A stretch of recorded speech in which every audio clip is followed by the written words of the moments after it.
I'm a little rusty on it. I'll hum it for you.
Oh, goodness. Let me do that.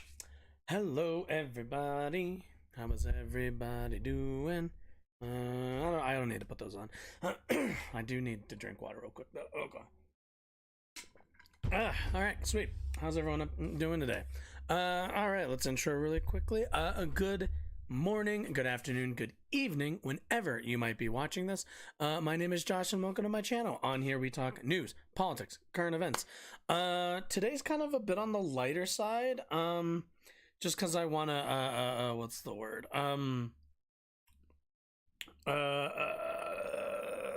Be able to incorporate any call-ins that requests that we might get in, but otherwise we're gonna look at a video I'm sure a lot of people have seen.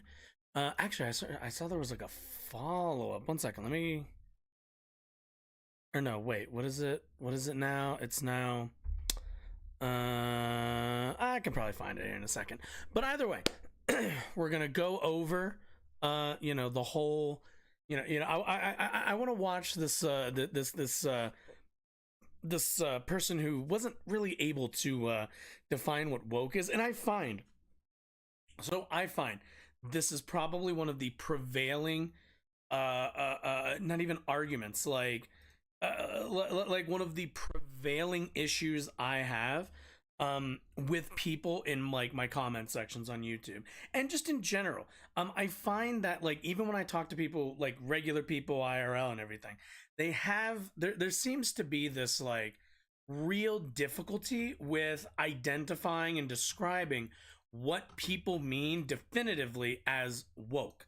What it ends up being is like, I hear like, you ask 5 people, you get 5 different definitions, which tells me that it's not like, and I've said it before, it's a catch-all, but I think it's worthwhile looking into and kind of like taking a look at.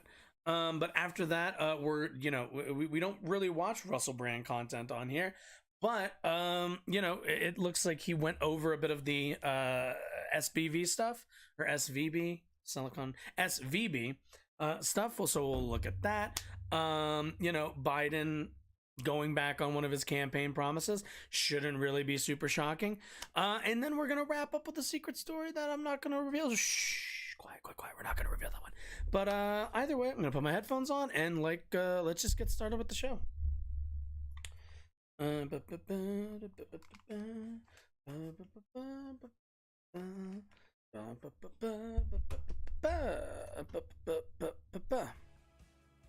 Brianna, what's on your radar? Well, All right. Katya, I have what might be a hot take on the word woke. Hear me out. There is no one definition of wokeness. And the conversation that's emerged about whether there is a single definition of wokeness sort of misses the point. Now, of course, I'm alluding to our now viral rising interview with author Bethany Mandel, who co-authored a book about a war the left is allegedly waging on American children. In case you haven't seen the interview, which now has a Washington Post write-up, 2 Daily Beast write-ups, and a Huffington Post write-up, and why do we still live in this world? Why do we still live in the world of like corded stuff? Golly, like this is the true Satanism of our time. Like, now I have to fucking, like, this is a trap. We used to be a country. Now, I gotta feed it through this. God, I hope this even works. Okay, there we go. Okay, we're back. Which has been viewed over 7 million times on Twitter. Holy in her shit. interview, Mandel used the term woke repeatedly to describe the nature of this war on children. So in an effort to better understand her specific grievance, I asked her how she defined the word. Here's the now viral clip. Oh, thank God. Consider themselves very liberal, and probably fewer of them consider themselves to be woke. And so, when we talk about traditional, what does that mean to you? Would you mind defining woke? Because it's come up a couple times, and I just want to make sure we're on the same page. So, I mean, woke is sort of the idea that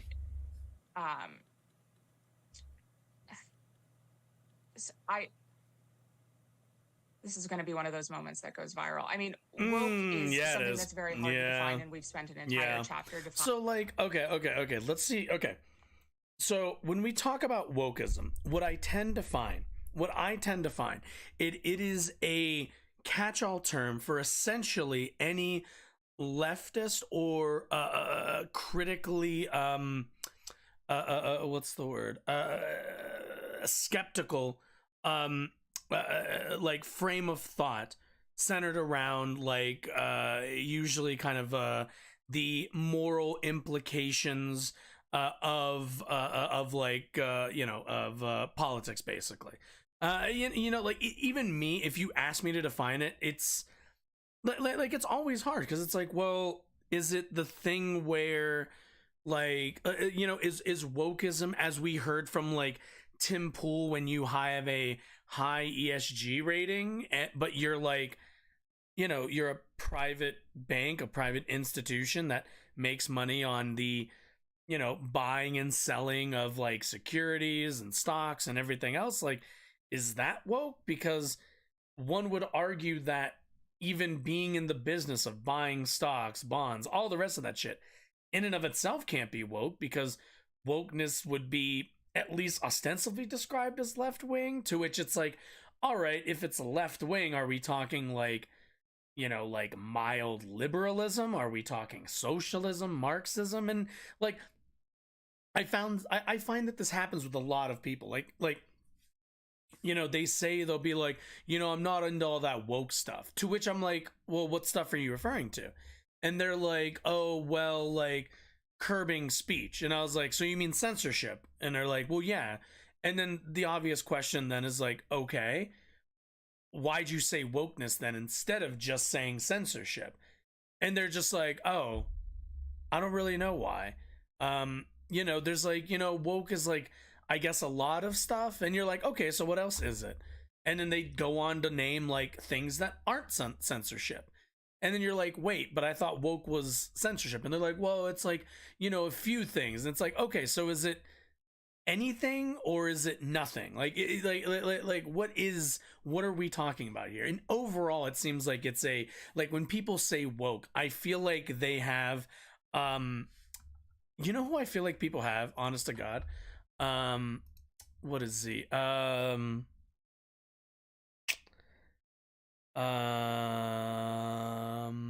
Oh, that is a P. I feel like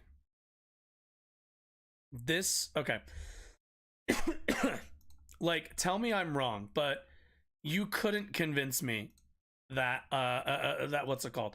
When people like whenever people say woke, it feels like this is what they're thinking of. Like, this is who they're thinking of.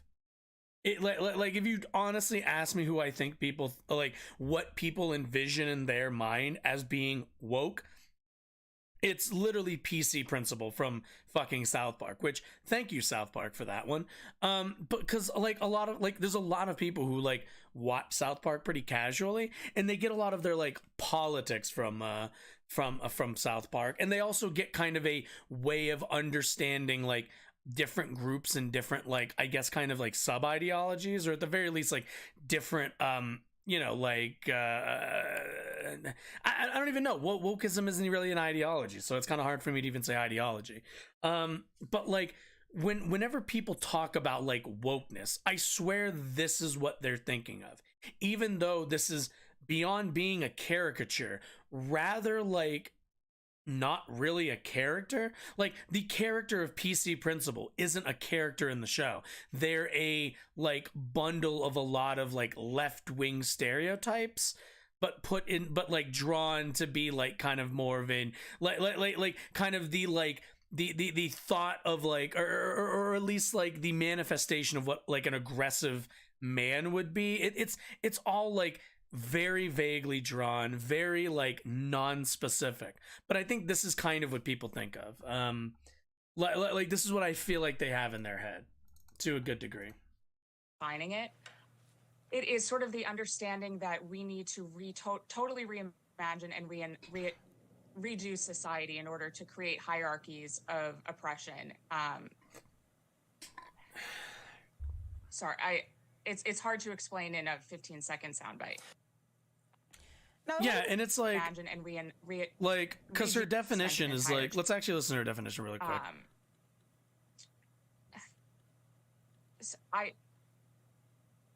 This is going to be one of those moments that goes viral. I mean, woke is something that's very hard to define, and we've spent an entire chapter defining it. Okay. It is sort of the understanding that we need to totally reimagine and redo society in order to create hierarchies of oppression. Right. So the question immediately is like, what do you mean redo society? To which also the question has to be like, if you meant we need to restructure, then you would have to tell me that we've never restructured societies ever before. Because that's the thing, right? Is like when she says redo, she's thinking like, oh, there's the argument that we need to restructure our society. To which it's like, which is like crazy. To which it's like, well, no, like societies restructure all the time. Like, that's not really a new phenomenon. Like, things happen in societies and like there are restructurizations like afterwards, because after something, after the banks crash in like 29, right, we had to restructure our economy, restructure our society to better fit to better fit our society to center the average person, regular Americans, as opposed to kind of the system we had before, which left a lot of people behind. Now, obviously, like, things have happened since then, but like this happens all the time. Like Japan had to restructure their society after World War II. Germany had to restructure their societies after both great wars. Like even Britain, most of Europe had to restructure their societies after both world wars. So it's kind of like, this isn't really that new. We had to restructure our society after the Civil War. I don't personally think we did enough, but like the idea of restructuring your society on a like conceptual level as being bad in and of itself is like, I don't even know if I'd say foolish. It's just it's an inability to like grow. Like wouldn't you want the society to grow, change, learn from mistakes, readjust? Like, one would think you would, if you have a society that's unjust, would it not be a positive restructure? It would not be positive to restructure that society to be a more just society. Like, fuck, we did this when we were the colonies and then became America. Like, we are born from restructure, from the restructure of a society. Like, oh shit, didn't mean to do that.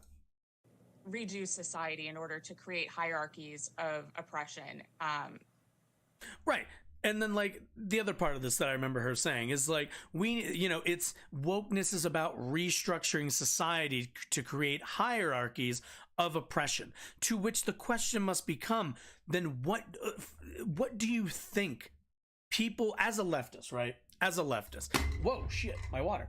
As a leftist, I am constantly told that there are not hierarchies of oppression, right? That is something that I recognize in our system, the way that it's built right now.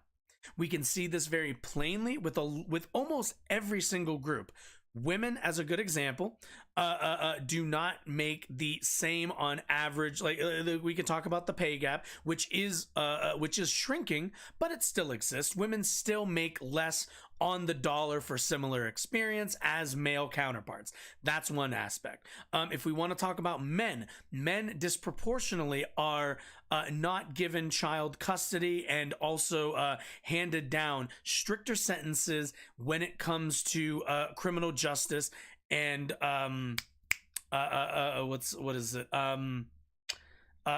parental award cases, right, respectively. Like men in that way are discriminated against. There are hierarchies that keep men out of those in jail more often, and not the caretakers of children, because there is the hierarchy of the patriarchal belief that women are better child bearers, are better child raisers, which like that's an intuitive thought, but we all know people whose like moms were not great moms. We all know people whose dads weren't great dads. Like in no way could we possibly say that women inherently are just better, flat out 100% than men are at rearing children. Like that's just not really true. But yeah, if you want to talk about, black people, it's the criminal justice system that bears down on them a lot more than other communities. If we want to talk about Asians in America, you'd probably have to bring up the myth and the proliferation of the model minority, which bears down on those groups, puts extra pressure and an extra like kind of social expectations on that group to behave in a certain way. If we talk about Latinos, we're probably talking about variations on immigration law, along with simply the fact of being minorities and the structures of immigration and these structures that kind of keep non-English as like your first language speakers, keep them kind of out of certain opportunities. Like every group of demographic person has something that kind of holds them back, or at the very least some force that bears down on them. They're not all the same. Some of them are related, but they all in one form or fashion exist in our society. And wokeness, if we want to talk about the identification of those systems, of those hierarchies, wokeness does in fact identify those hierarchies. The only difference between what I think she's getting at, and this is if I'm being charitable, if I'm being charitable, what she is arguing is that through wokeness we will legitimize these hierarchies by the what's the word I'm looking for? By basically the acknowledgement of these systems, which to me, I can't help but ask, like, how are we meant to solve any problem in our society on a systemic level if we are not capable or we don't allow ourselves to recognize these problems and come up with solutions that are tailored to those problems? Sometimes there's broader problems. Sometimes the actual solution can reach across demographic issues. Like, if you were to fix and kind of restructure our policing system, that absolutely would end up having a trickling effect going down the line to affect maybe in a positive way the amount of men who are treated poorly by the criminal justice system, by the by the custody, with the custody issue, we're talking about black men being overly policed, like all of these things can kind of be touched by one solution, and it's be able to get to that solution, identify how broad that solution can reach, you would need to know these systems and the hierarchies that it's going to address. Like that's all wokeness. If, again, I'm being charitable and what she means, if that's what we're talking about, if we're talking about hierarchies and everything else, it's not about establishing them. It's about acknowledging them and building our systems around those to basically cut those systems of oppression out for people. But anyway, continuing. Sorry, it's hard to explain in a 15-second soundbite. Now, I want to be really clear. I did not intend for this to be a gotcha moment. I asked her to define woke because I wanted to know in good faith. And that's because I know that many people take that word to mean many different things. And I wanted to figure out whether I might agree with her on certain points, as I had done earlier in the interview. Which makes sense. Alternatively, I wanted to be able to articulate why we differed on other aspects of her argument without devolving into the typical shouting matches that go, woke is bad, no, woke is good, oh no, you just don't know what woke really means. Say what you want about me, but I don't exactly have a reputation of being a woke scold. I spent a good part of my career as a leftist journalist critiquing what I believe to be certain overreaches of the left. that, in my view, undermine important substantive I don't know enough fights history for whether I'd racial, say gender, and economic equality. she is or isn't. My very first 2 viral articles as a journalist were critiques of weaponized identity politics and of cultural appropriation discourse. In those articles, I questioned whether the gender and or race of politicians like Hillary Clinton and Kamala Harris were in fact being used to insulate them from legitimate concerns about their records on criminal justice issues, or in Clinton's case, her choice of an anti-choice VP. Which they absolutely are. The perversity of Clinton using, dare I say, a kind of wokeness to excuse not regulating the banks more harshly in the wake of the 2008 financial crisis. Well, breaking up the banks and racism was a line she used to push back against Bernie's call for greater punishment for the bankers that destroy the economy. And it's perverse for obvious reasons. Which have nothing to do with it. Like it's always it's so funny how people will bend themselves in to fucking mental pretzels to defend the fucking banks, who consistently, at the end of the day, they're banks, they're money making operations. Their sole goal is to turn a profit and increase that profit as much as they possibly can. So naturally, if the Fed's giving out basically free money, they're gonna take it. They're gonna take it, they're gonna take that free money and fucking gamble with it. People suffered disproportionately during the housing crisis, as more black wealth was rooted in real estate than was the case for other racial groups. Not only would breaking up the banks literally help black people, but nothing in Hillary's policy agenda was geared toward curing racism anyway. It was a rhetorical deflection that weaponized. And keep in mind, there is no curing racism, I don't think. There's always going to be racism. Equality to do the exact opposite, protect the banks at the expense of people of color and working class people more broadly. In the cultural appropriation article, I questioned whether we should really be mad at folks like Kim Kardashian for wearing black hairstyles like cornrows, when in my view, the more serious concern is long-standing economic. Okay, so I've heard stuff like that. I really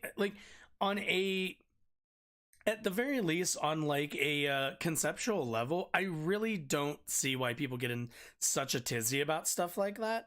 It always feels like I feel like it comes from a place where if you are if you're black in this country, there are a lot of systems that bear down on your experience as a citizen of the United States, right?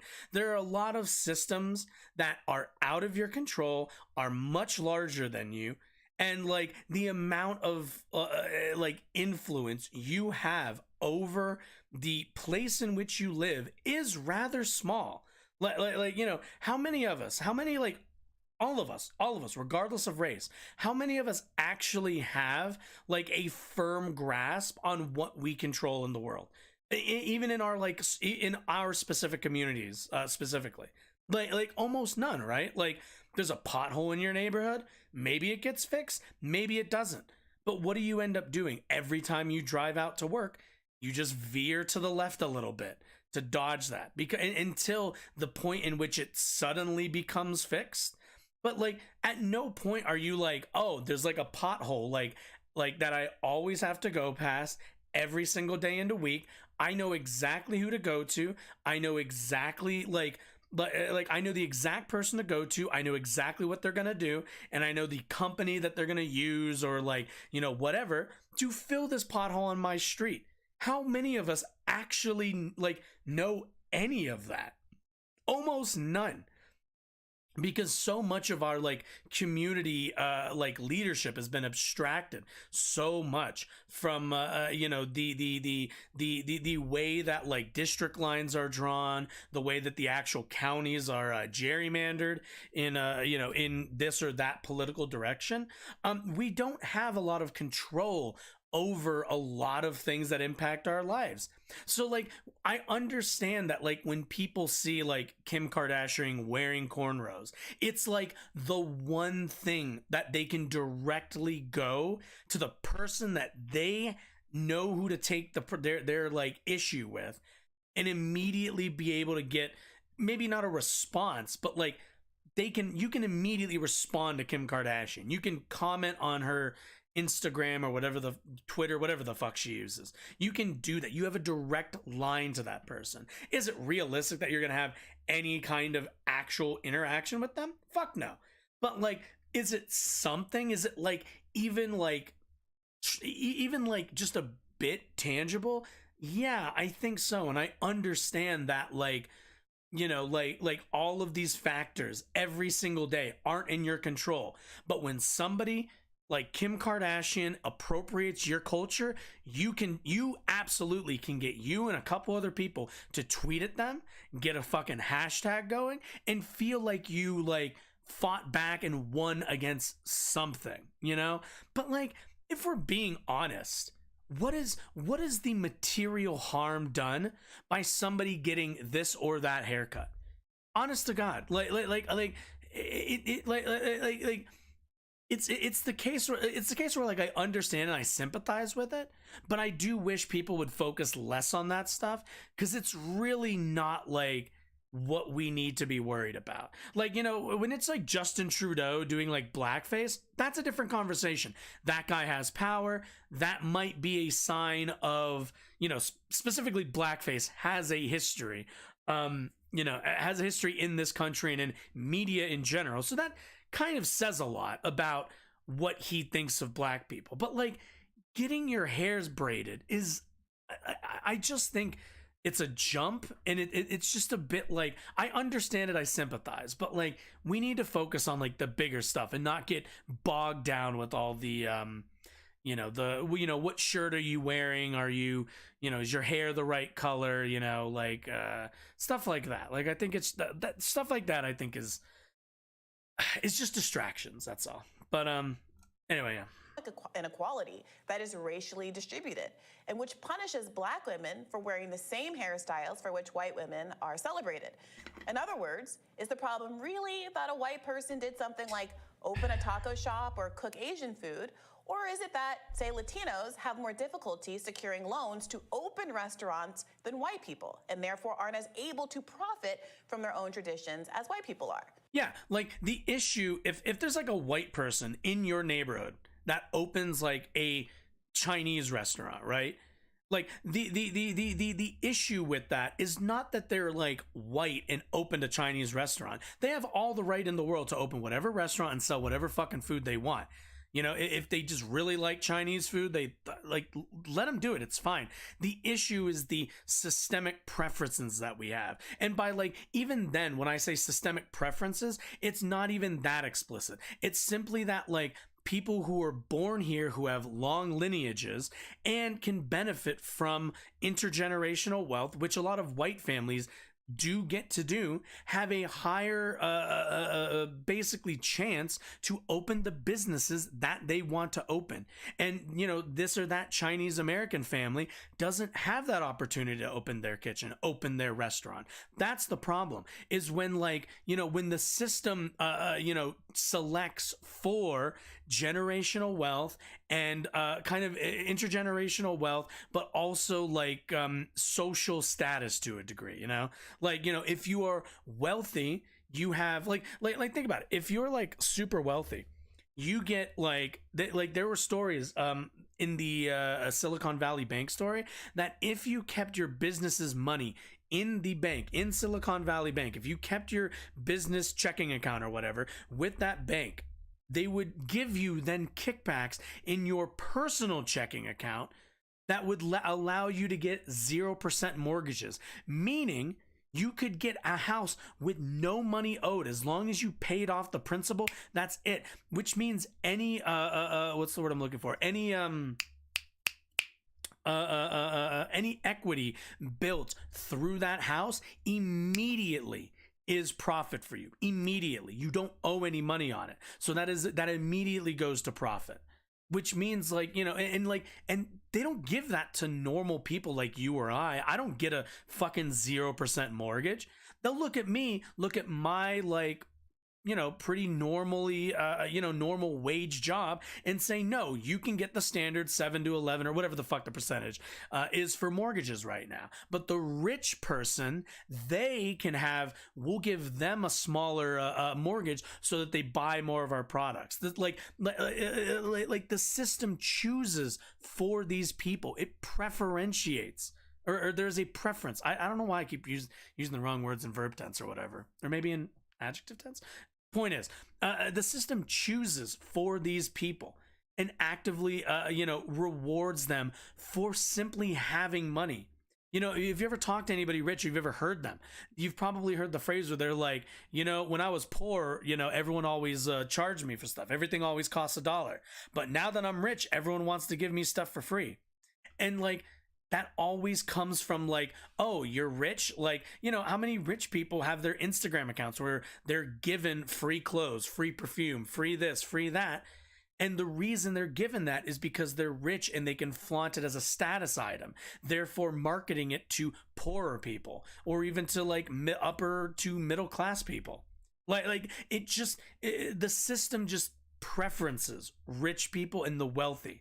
And a lot of that comes from, again, in the ability to build intergenerational wealth.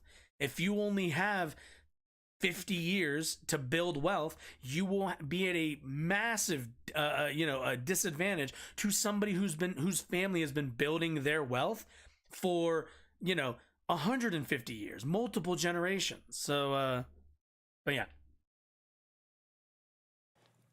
At any rate, I never described these leftover reaches as woke because I grew up with the traditional meaning of the word, which was positive. Wokeness was defined as an awareness of historical and ongoing prejudices, mostly racial prejudices. That is a definition. But that that's also the thing, is like, it's not even moments where left social ideology, strong which at that definition. point during the Obama years was ascendant, didn't seem to sometimes jump the shark in a way I worried would ultimately harm the interests of the left. So I came up with new terms like weaponized identity politics, instead of just complaining about identity, which of course we all have and appreciate to certain degrees. And maybe I should have come up with something like weaponized wokeness, a toxic strategy liberals have been deploying for years, per the Hillary Clinton example. When conservatives complain about woke banks like SVB, they're half right. It's not that the bank failed because black people worked there. The bank failed because of deregulation, and I go into more depth. Wait, no, Brianna, whoa. This is a massive fucking smokescreen.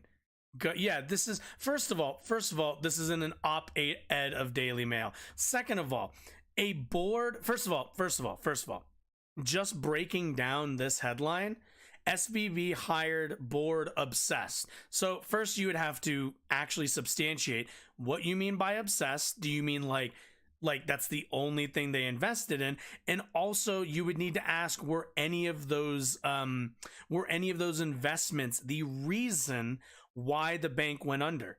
Because this is the key part. The actual individual investments were not the problem with Silicon Valley Bank.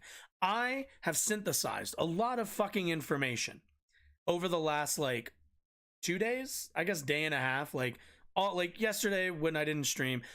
Point is, when we talk about Silicon Valley Bank and their investment strategy, it was not centered, regardless of what it was centered around, even if it was centered around, the healthier planet stuff, right?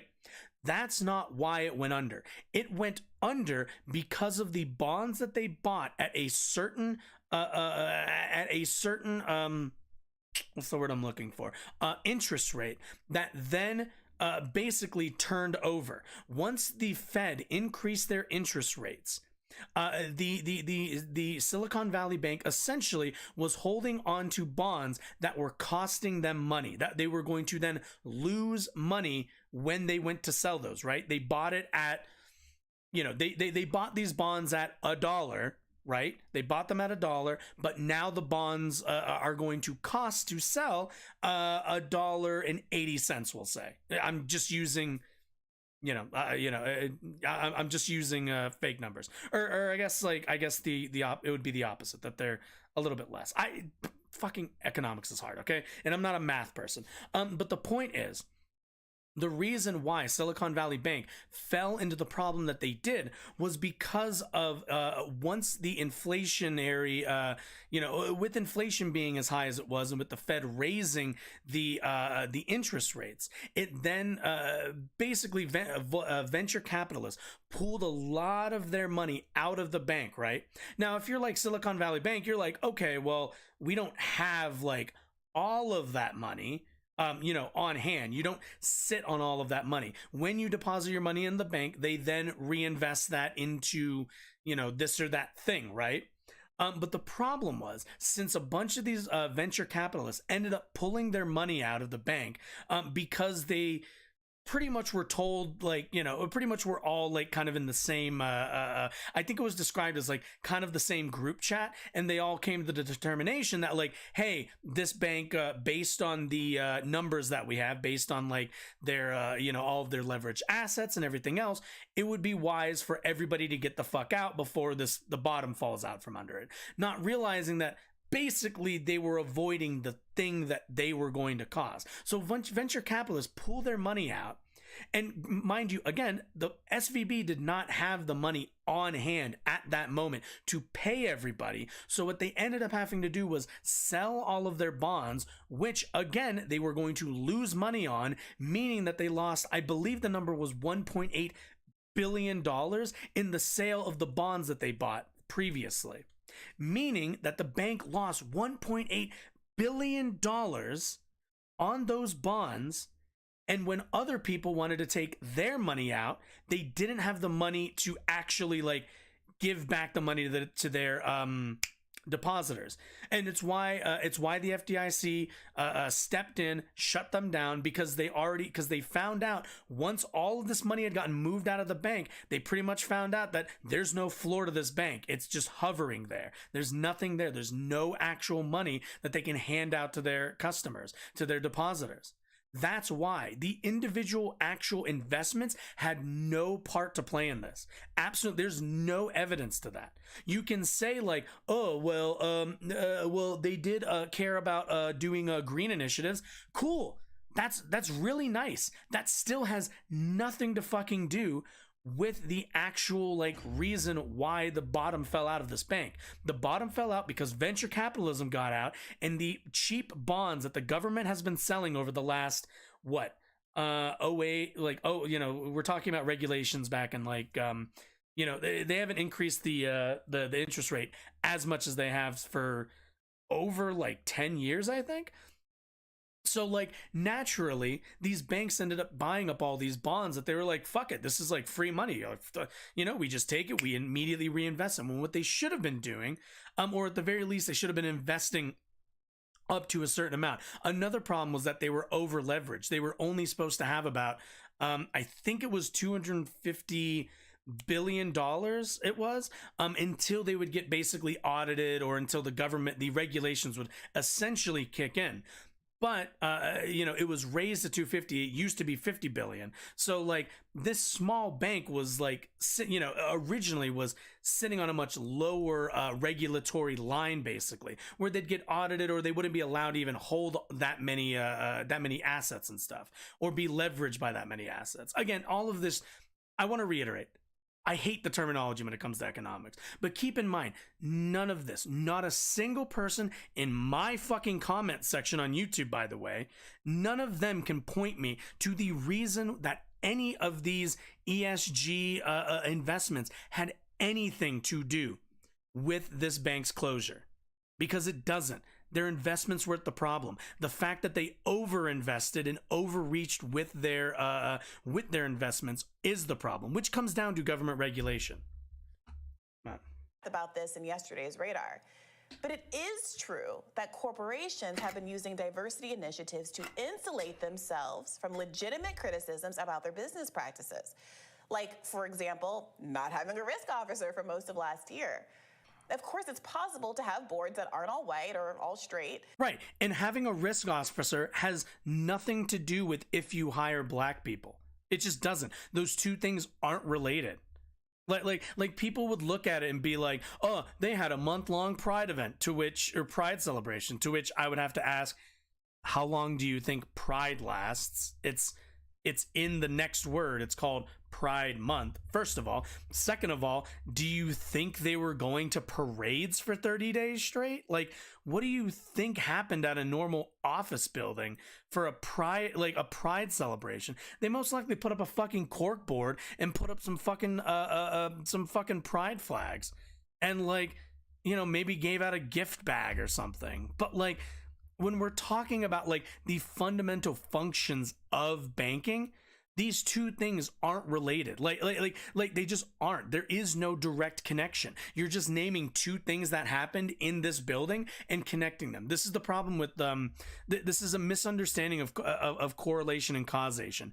Absolutely, there is a correlation that they had a month-long Pride event and the company went under, but in no way are those two things causative. Not one did not lead to the other. Or at the very least, I would be really interested if somebody could point me in the direction to prove that that was the case, which nobody has to this day. And be attendant to financial risks.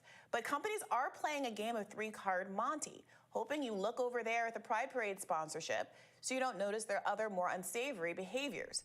Think Israel pink-washing fighter planes that drop bombs on Arabs of all sexual preferences, or McDonald's introducing paper straws that turn out to be non-recyclable.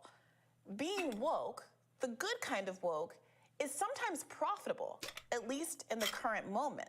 So companies do want to appear woke, but no, they don't actually want to spend money on creating real Companies have the economic same equality shallow understanding of would eat at the wokeness bottom line. that the people who So hate they it have. co-opted wokeness, equality and justice movements to claim unearned public goodwill. And this is Which, something keep in mind, I they did criticize it. regularly. They're not along with rebuilding a their certain kind systems at the end of the day. sensitivity around speech and language as violence rhetoric that can too often shut down meaningful conversations that help each other understand each other as a community and form bonds that could help us go after the real enemy, the elites who hope to keep us in line by performing wokeness or anti-wokeness instead of paying fair wages, cleaning up the pollution that leaks into our communities, like what's happening in East Palestine, and sending our kids to war. So when Bethany said she was worried about wokeness affecting young children, I genuinely wanted to know what she meant. Now, it's become clear, as she answered my question, that she might not have been used to answering that kind of question. And I understand How do you why. write a book and like Most of us are you don't expect to get the question of like, can you define wokeness for me since you wrote a book, or at least, as she said, a whole chapter about it? Like, come on now. Ideological silos. And when we speak predominantly to people within our own bubbles, we can get away with being kind of imprecise. Everyone in our own audience knows what we mean and can project their own frustrations and their own definitions on these kinds of words. Woke is perfect for exactly that reason. It gives a lot of cultural cachet to a lot of fragmented different ideas about what's wrong in the world. I mean, we all have something that we're mad at in these modern times, and I have even found myself reaching for the word woke as an easy catch-all to describe behavior headphones. by liberals That's the thing that I'm mad I at. disagree with. We need less cords in the liberals world. who dismissed Matt Taibbi's reporting on the Twitter files on the basis that he's a, quote, white man, instead of engaging What is this? Matt Taibbi and Elon Musk rummaged through millions of emails and Slack messages from pre-Musk Twitter, and all they found was employees deliberately consulting with each other about how to fairly apply and enforce rules. But I get it. To a rich white man, that seems very oppressive. I mean, absolutely. But also, again, like, I've said it a million times. The Twitter files would not hold up to any journalistic standard. At the end of the day, it's like they were an investigation, but an investigation through only one lens and only to find evidence of one very specific narrative. And any information to the contrary was either not given, was hidden, or obfuscated. Substantively with what they do or do not appreciate about his work. But when pressed for specifics, it became clear, at least from my subjective Taibbi is a view, disappointment. that there I'm wasn't sure much he'll I do good agree work in the with future, respect to but this Mendel's will always kind of be argument just a about the black less mark on his career, in my war opinion. on children. The example that she offered when pressed was of a friend's 5-year-old child who came home from a birthday party saying she liked girls, and that her teacher responded, "That's okay." You can read the tweet. I was recently at my friend's son's 8th birthday party, God forbid. I was chatting with one of the moms, and she said that her 5-year-old daughter came home from the school and said she likes girls, and that her teacher said that's okay. Cool. For yourself here on the screen. Imagine, keep in mind, this is the thing that like that Republican politicians have been arguing is an epidemic in schools, that we cannot allow teachers to indoctrinate our children by saying that's okay. Like, that's it. This is the fundamental thing that Republicans have a problem with in Florida, Tennessee, and all these other states that are passing anti-LGBT laws. And there's nothing in that tweet or in the rest of the thread that indicates that the child meant that she liked girls romantically. Kids, of course, often find members of the opposite sex distasteful at that age, saying they have cooties and are gross. And as I said to Bethany on the show, it seems to me that if anyone's sexualizing children, it was her friend who presumed the girl meant that she wanted to have a romantic relationship with other girls. Moreover, that's okay is probably the most neutral way a person can respond to a child in that situation. Most of the times when kids say stuff, you just say, okay, wrong to like girls? Sounds good. Is telling a kid it's wrong to like girls not a kind of indoctrination that cuts in the opposite direction? See, so much of this discourse ignores that teachers and parents are dealing with really tough choices. Child rearing is deeply personal, but much of a child's life is spent away from parents at school. There are bound to be values gaps between parents and teachers, cutting in both directions. My grandfather didn't love the indoctrination of my mom being forced to say the Pledge of Allegiance in the years after the McCarthy era and the intelligence agency's attacks on Black equality movements at the time.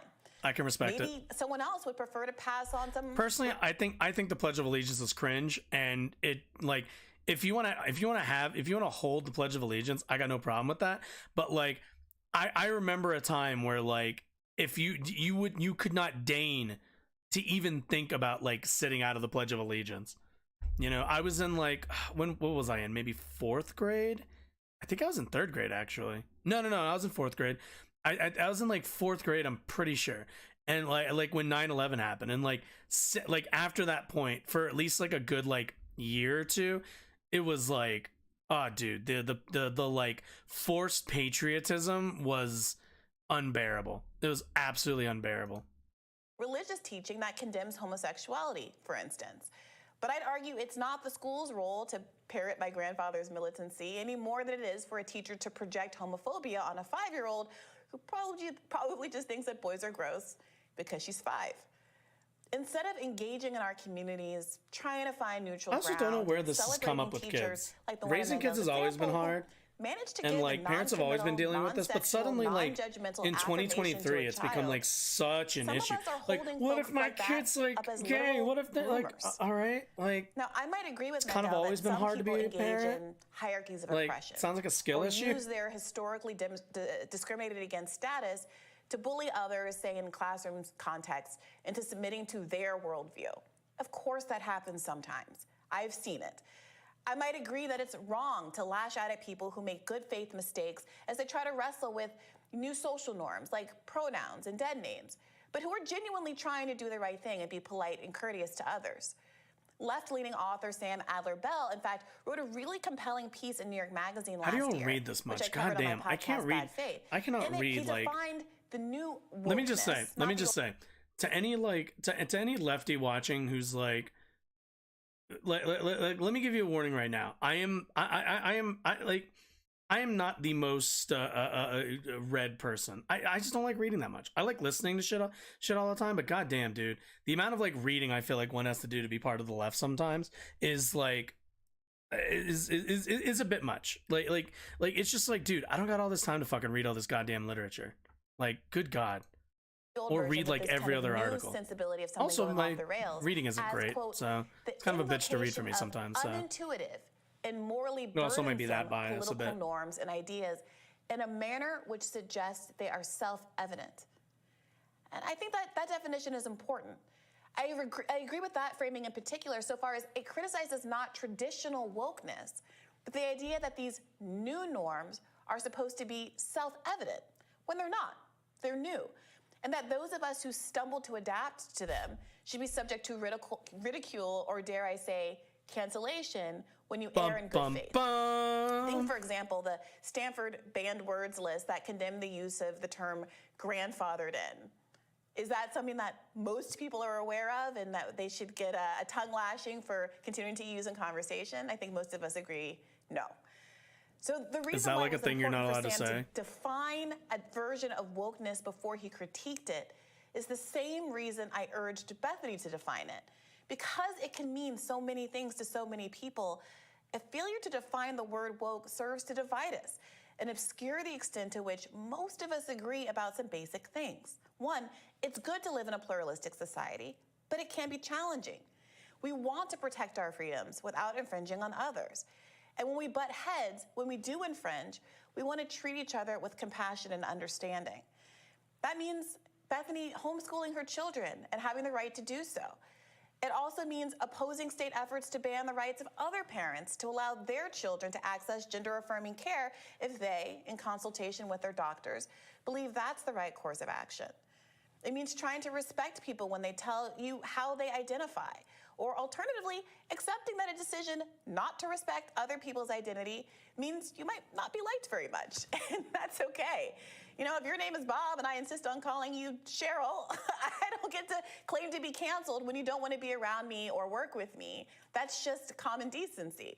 Yeah, that's also, I remember like hearing about that one like that one person that J.K. Rowling was sticking up for. I don't remember their name, but I remember it's like, yeah, they didn't get their contract renewed because they were being like, they were actively being assholes to people in the office. And it's like, yeah, if you create a hostile environment, then like, regardless of whether you have freedom of speech, like, sorry, you can go work with people you're not going to be hostile towards. You don't have like you have no right to like work somewhere and like be mean to people and like keep your job. Like, no, like it's certainly no business owner should like, you know, no business owner should be like, well, you know, they just do too good of a job, even though like they've become a liability and people end up leaving because of their activity. I have to keep them because I'm not allowed to fire them for being an asshole. Like that'd be an insane discourse, world. and this was also true of cancel culture discourse and CRT discourse, by the way,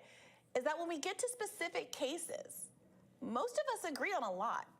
Mendel cited a statistic that only 7% of people identify as woke, but in fact, a recent study in The Hill showed that most people view it as a positive term. Most Americans oppose things like book banning, even if you put the word woke in front of books, and that includes books that are banned in the interest of wokeness, like the Roald Dahl stories that are being edited to exclude words like fat or ugly. Liberals agree that that was an overreach. Whoopi Goldberg agreed. Yeah, it's a bit much. So what These are we adjectives at the end of the actually day. arguing about exactly?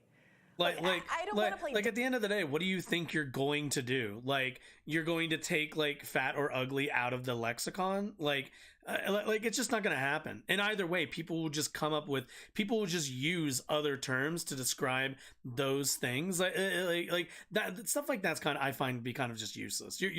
You're swinging at the wind at that point. Dumb here. I'm sure there is a sincere disagreement about whether, say, a book affirming the validity of parents who are exotic dancers is appropriate for school-age children. That was another example that Bethany brought up in our interview. And school boards can decide whether or not they want to keep a book like that in a school library. But advocates like Bethany seem to sometimes be arguing that those books shouldn't exist at all, that they should be censored altogether, not even published. But the reality of life is that some exotic dancers have children, some sex workers have children, and those jobs are real jobs that put food on their family's table. And those parents have every right to seek out or even write literature that helps them explain their reality to their children. Look, some parents are obese, some parents smoke, some parents only see their kids once a month, some parents engage in all kinds of behaviors that I might not choose for my hypothetical children. But I think it would be deeply authoritarian and presumptuous of me to tell other parents that they can't access books that help them explain their life and their reality to their children. Wokeness is hard to define for the same reason that what is a woman is a hard question to answer pithily. It's because different people have different definitions of the word. It's that simple. It isn't a gotcha, and it shouldn't be treated as such. But we Also, should I mean, when it comes to the woman thing, so the thing around the like woman discourse also comes down to a like it always comes down to like what you're trying to define, because like there's a lot of people on the right who I think want to define woman by like these biological like traits, basically, i.e. like chromosomes, or like, you know, your or, you know, the you know, your genitalia or whatever, right? Like, and but when it comes down to it, like, we already have a word for that. It's called females. So when we talk about women, what we're asking is, what are the people who like, you know, have these traits, right? They fit into which social role? To which most people be like, all right, women. Like, yeah, like females fit into the women category in terms of like our social organizations, which I'd be like, I agree. But we have to understand, we have to come to the very like the first step understanding that woman, we're not talking about anybody's chromosomes or genitalia. It's just not what we're describing, because woman does not capture all aspects of like you know, or at the very least like female, I should say. Female does not capture all aspects of being a woman. Being a woman is about your secondary sex characteristics. It's about the role you're playing in society. It's about a lot of different things. Again, I don't know if I said, I don't know if I said this to if I said this on stream, but like, go up to like, talk to any woman, talk to your mom, ask her what her like favorite aspects of being a woman are. None of them are going to be biology. Biology is for other things. We have biological like explanations, definitions, all of that stuff for a specific use. But when we talk about woman, we are talking about society and the role you play, along with like probably a few other things. But like, woman isn't just biology. We have a term for that. It's female. All be able to identify specifically and what like, we're really mad. I know. I just started and stopped again. And again, like, female means something concrete. Woman means different things to different people, the same way woke does. So that's why, like, woman is fluid. There's a lot of things that can and can't be in there. Women have big titties. Women have small titties. Women are tall. Women are short. Women are black. Women are white. Women are able to have kids. Some women are unable to have kids. There's all these variations of what a woman is. There isn't like a set. There isn't like this like set that gets you into it. It's usually just a combination of whichever ones that you know, it's like women, not all women have long hair. Some women have short hair. Some women have really short hair. I mean, really long hair. Like all variations. There's so much more variance that we can describe with women that we can't with female. Female's rather static. Not completely, but more static than woman is. Mad at. So our society doesn't devolve into all of us being mad at each other while the world burns. So, Wow. Bati, yeah, I felt, some kind Okay. We're not gonna. Well, it's only 5 minutes. We'll listen to the back and about forth. the pylon. I think that some people really missed the point of an exchange like that. But it's just to say it's actually difficult to define these words because we all have different things in mind. And I would love us just to be more specific about what we talk about so we don't end up in these interminable debates about what people really mean when they say something. Right. So I should start by saying big Bethany fucking is table. a dear friend of mine. She obviously knows what the word woke means. She tweeted her definition later in the day, and she was angry about a lot of the most important things, I think. You know, I'm gonna say it. She didn't tweet it immediately. Took some time and was like, okay, let me think how to define this. In terms Like, of- yeah, if you're asked to give a definition, you have like, oh, take your time. You know, you'll come up with something eventually. But the fact that it's not like right there, the same way, you know, you can define a lot of things, should kind of tell you something about children, that. at least throughout the COVID period, one of the few early voices who understood how difficult that was going to be for kids. And anybody laughing at her having that brain freeze obviously does not spend a lot of time going on TV and has not written a book, because honestly, Brianna, like, there but for the grace of God go I, right? All of us kind of, I think, I have been there. do that a lot. As I've had my day on the internet, can, for sure. Exactly. So I can certainly what I want to do is sort of relate. make the case for why, There is that very aspect. briefly, why I Be think, nice to people. I think that using the word woke actually might have a benefit that I think you might actually even agree with. You know, first of all, the wokes are obviously the people who, from the left, who hate you a hard time for The being wokes. so Woke eloquent about the scolds, okay. dangers of, you know, so my definition of wokeness, right, superimposing a racial binary onto a power binary in a way that suggests that, you know, Don Lemon is a victim. Wait, there is no racial binary. How could there possibly be a racial binary? We have how many different races? Okay. And the residents of East Palestine are oppressors, right? You know, you are very eloquent in calling that out. And the people who hate you for doing it, that is the people that, you know, I think it's important to have. I don't know where this comes from. Okay. Let me talk this real quick. I don't know where this comes from. I'm not sure, like, what group of people would say that the people in East Palestine are oppressors. You know, I remember somebody bringing up, like, CRT, but all CRT is trying to do is identify you know, the relationship of people in groups to other people in groups, in terms of, like, the hierarchy. But that doesn't really, like, being white doesn't make you an oppressor. Like, that's not a thing. Owning other people makes you an oppressor. Like, that's what that is. But like I don't know where this, like, whole nonsense about, like, you know, white people in East Palestine are they're just people.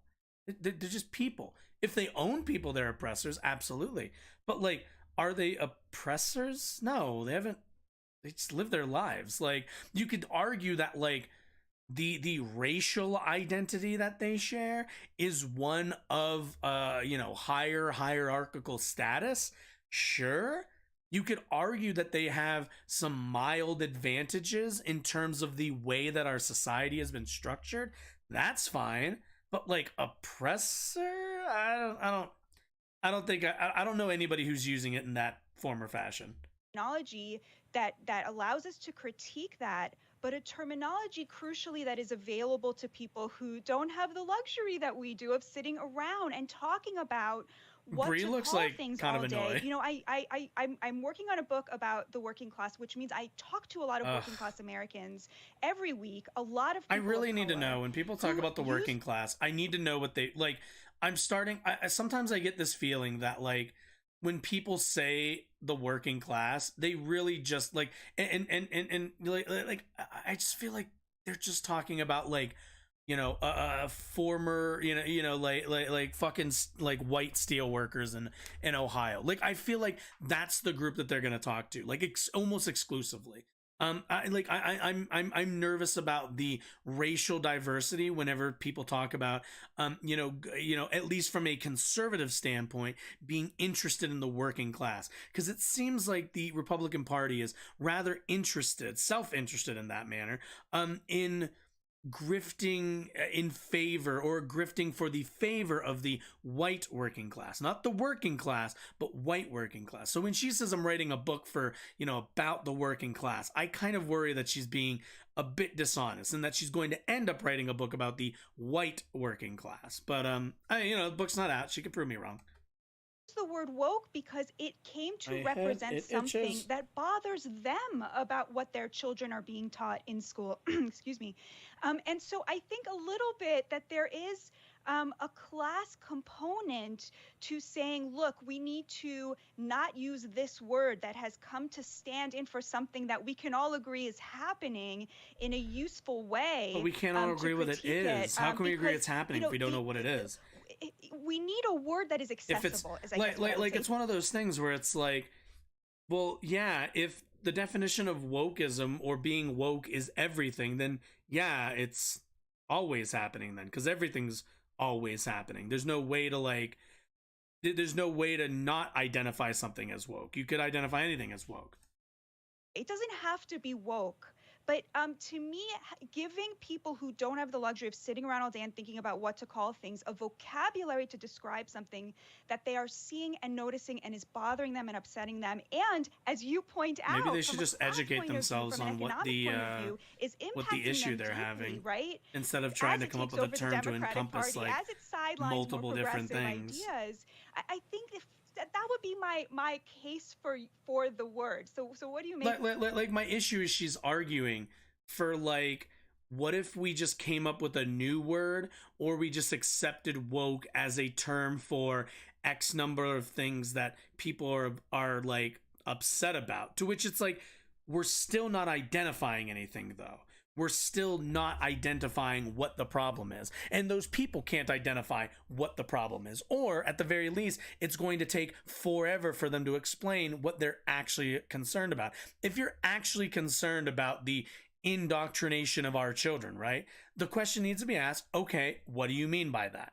And then they go, and you know, and like saying, oh, I don't like my kid being taught woke stuff. And then you go, what does that mean? And then they say, well, you know, the indoctrination of our kids in schools. And you go, okay, what do you mean by that? And like, it's just we wouldn't be getting anywhere. What she's arguing is like keeping things the exact same way it is now. Like, let's not have a definition. Let's like either come up with a new term that, you know, will mean the same thing, will mean thing I'm upset with, but can't identify.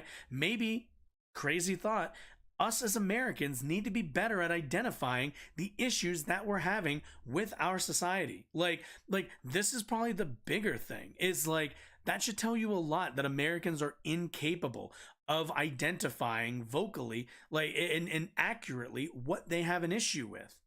You know, like you're advocating for the problem to continue. Think of that, Brianna. My concern is that, one, woke has not organically had this shift in meaning. It's people like Christopher Rufo who very purposefully changed the meaning of that word and used words like CRT, introduced new words and concepts like CRT that weren't really commonly known, because they understand that they can capitalize on sincerely held, often economically driven concerns, and take it from the realm of do something about my economic status to this is actually a cultural problem, and then have people in power, have elites that have control, status, and money not have to be responsible to the underlying economic concern, because they can superficially appear to be going after it by going after something as abstract as wokeism. So I would argue that leaning into those kind of words help people who are elites and powerful avoid their fundamental responsibilities. It's Hillary Clinton saying, it's, you know... You know what really bugs me about this? I don't know if you guys might not be able to see it, but like the boxes they're in are like the same shape. Like the actual box that they're in is like the same size. But then the outer box is like this weird, like there's weird divots in it, and it's all like not the same size. It's really throwing me off. It's bothering me. You know, I'm going to do wokeness. We're going to do racial identity politics. We're breaking up the banks, cure racism instead of breaking up the banks. And on the other side, it's Ron DeSantis saying it's a woke company, it's woke Disney. There are woke issues going on here. Instead of breaking it down the issues, are there labor issues going on at Disney? Do the workers there get enough money? Yeah, and like Ron DeSantis doesn't give a shit about any of these things that she's listing. He doesn't give a fuck. He doesn't care about their labor practices. He doesn't care about their wage disparities. He doesn't care about their environmental effects. He doesn't care about any of this. It is simply a political opposition that he has. An empty political opposition. Are you erasing the reality of low-income workers in Disney World by calling them woke? Does the fact that they might have political beliefs, cultural beliefs that are different from yours, make them fundamentally not your ally in a struggle for good pay and labor protections? And so, I mean, I got to just push back against that. The problem in East Palestine isn't wokeness. So why would you even say woke then? Lobbyists who spend millions of dollars rolling back safety regulations or preventing safety regulations from being... Like, I feel like this is the, let's see, basically just an obsession over identity politics. But that's already identity politics. Also, isn't wokeism also, you know, what's it called? The indoctrination of our children through, you know, gender and sexual ideologies? to put in place, which might have prevented a crisis like this happening in the first place. And it's very difficult for me to understand how words like woke and some of these other cultural terms do anything other than get people farther away from having an acknowledgement that they have a class identity and class solidarity to each other that, if they're able to access, can help them actually change the economic reality in this country. I'm not playing. Oh, the video's basically done. Okay. Well, I'm sure we could talk about this for the rest of the day, but we certainly have more rising to get to. Yeah, I was gonna say probably could talk about the rest of the day, because there's unfortunately just not really an end to that rabbit hole. I find that it's just like you just keep running back to like different definitions and stuff. It's like, oh well, it's this, well, but it's also that, right? And it's like, well, yeah, I guess it is. And that's probably my one contention. I'm gonna grab water like super quick just because I ran out a lot faster. Maybe I'll grab like a big jug. I'm not even gonna go on a break. I'm just gonna go grab it. So give me like 2 seconds.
Okay. What you wanted? Is this what you want? Hajj. Hajj. Anyway, alright. But yeah. Where were we? Oh yeah. Okay, so we like briefly talked about, I mentioned the banks, and we talked a lot about SVB, which I have to say slowly or I mess up the order.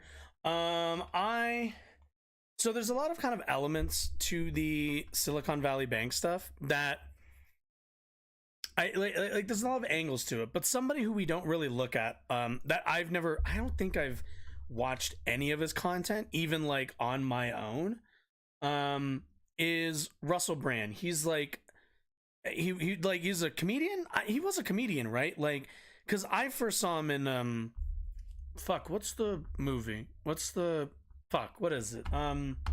Forgetting Sarah Marshall? Yeah. Like, I first saw him in Forgetting Sarah Marshall. Love that movie. Fun movie. And like, I saw him in Get Him to the Greek. He was in other stuff. And then I guess he got into podcasting and politics. I'm aware of like some of his takes. He's, what's it called? I mean, he seems very like new agey spirit type. But we don't really look at him, so I'm kind of curious. I want to do something. I want to kind of like get some kind of idea of what his content is actually like. Most of the time, if I see his stuff, it's like other people reacting to it. But I haven't like personally watched any of it. Russell Brand is up. Okay, cool. He's dope. I know he smokes dope. I know he smokes weed. Obsession. Woke has become more broad nowadays. Conservatives use it way too much. I feel like they call anything leftist. Yeah, I mean, pretty much. Like, that's, yeah. They just call and like, I don't really mind if you want to be like every time I have a conversation with somebody and they're like, I don't like something, this or that, that's woke. We have to spend like 5 minutes breaking down, like going over, okay, what does that mean? Does it only mean this thing? And then if you're concerned about this thing, then like let's talk about that then. I don't know why we're talking about wokeness. And then they mention something else and say that's woke. And I'm like, wait, I thought you said woke was this, you know, it was this thing. And they're like, well, it's kind of both. And then you're like, it just muddies the water. It gums up the conversation, I found. But left leaving libertarian outside. Okay.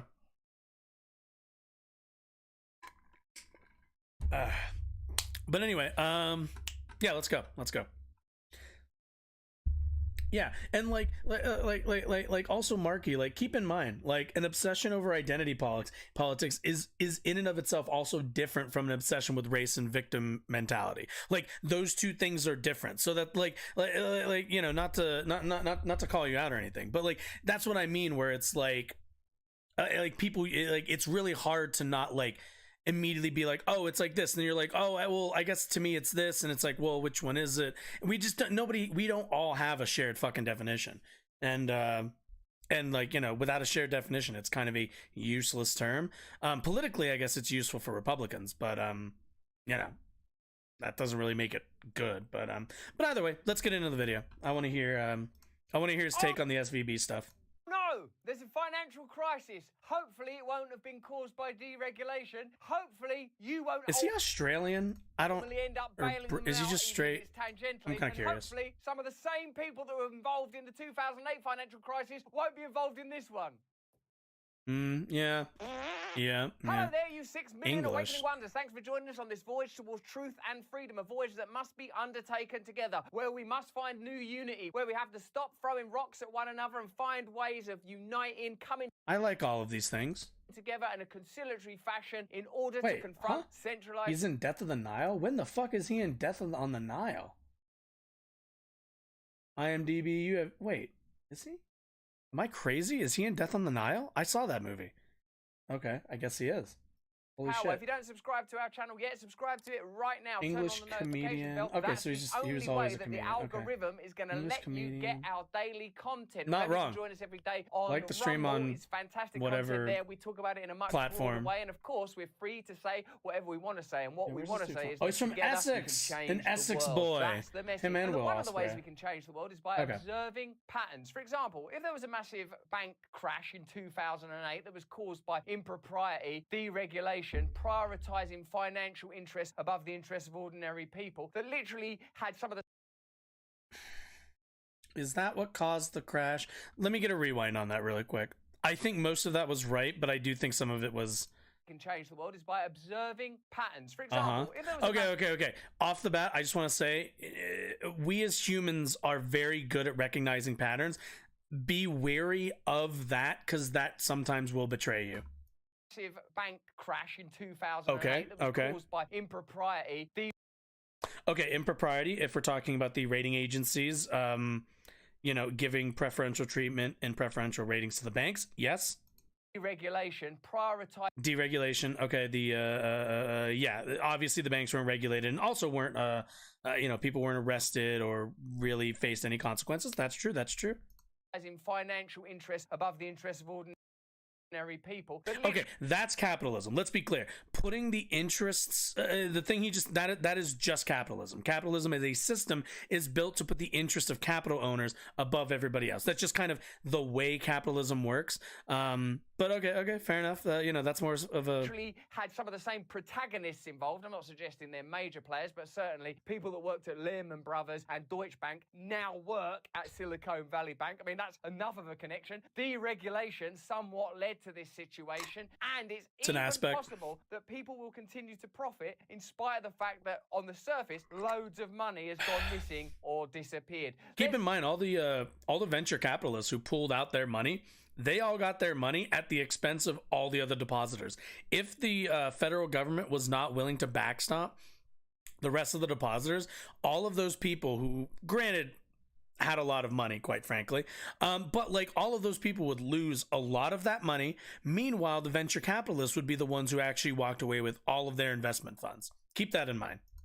Let's get into this story in detail and see what it can teach us about the way that Washington and Wall Street interact, the symbiosis and revolving door between those two institutions, and how ultimately, even if Joe Biden literally goes on the TV and says taxpayers won't pay for it, if you change the word taxpayer to the word you, that might not be true. Here's a mainstream media news take, MSNBC, you know how those guys love me. Hopefully, they won't make this a partisan issue. They'll accept that there are a lot of institutional problems that need to be resolved that neither party are addressing. They won't simply say, this is the fault of one of the parties, you know, the one we don't like. 5 years ago, when Republicans were last in control of the House of Representatives, they used the opportunity to roll back banking regulations put into place after the 2008 financial crisis. Do you see that what they're essentially Okay. Well, let me saying is this is Trump's fault. Here's Trump surrounded by people. Now, of course, Trump's actions do contribute to this current crisis. But is that the entire story? No, because already what he's not going to say it? Is in 2008, Barack Obama bailed out the banks after that financial crisis, meaning that the people that literally caused that problem were given the opportunity to participate in the resolution of that problem as well. Well, the bailout. Okay.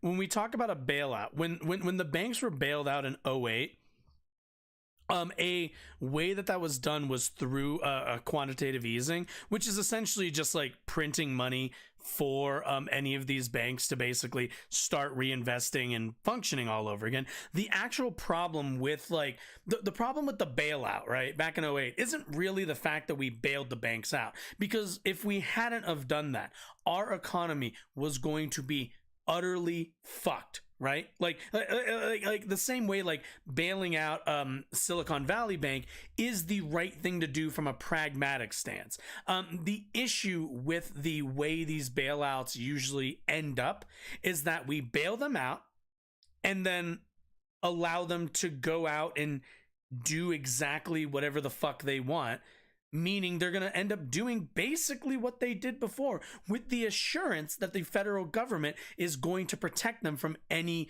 consequences. If you wanted, if we had bailed out the banks and then federalized them, or had seized like a percentage of the bank so to secure like the American people's interests in this bank, that would be a whole nother conversation. But we didn't do any of that. A couple of the banks folded, nobody went to jail, all of them basically scattered back into the banking industry and just scattered out into the winds. And now, we find out, I got no doubt that some of them ended up at Silicon Valley Bank. Silicon Valley in and of itself is a kind of shady place when it comes to finance. Just the kind of way money moves around and kind of the way like you have all these companies that don't turn profits, but they their stock portfolios are really good, or their like stock price is really high. So like the only way that as they function as a company and the only way that they pay like their owners, their investors and stuff like that is through like stock options, which is really just speculative money. But like if the company ever went under, the people who they owe debts to would be completely fucked, because there wouldn't be anything for them to actually there's no liquid assets, there's no liquid money for them to actually pay any of their debts by. They're living on credit basically. But yeah, he is right. Like back in 2008, we didn't do what we should have done and nationalize some of these banks and like put stronger restrictions on them.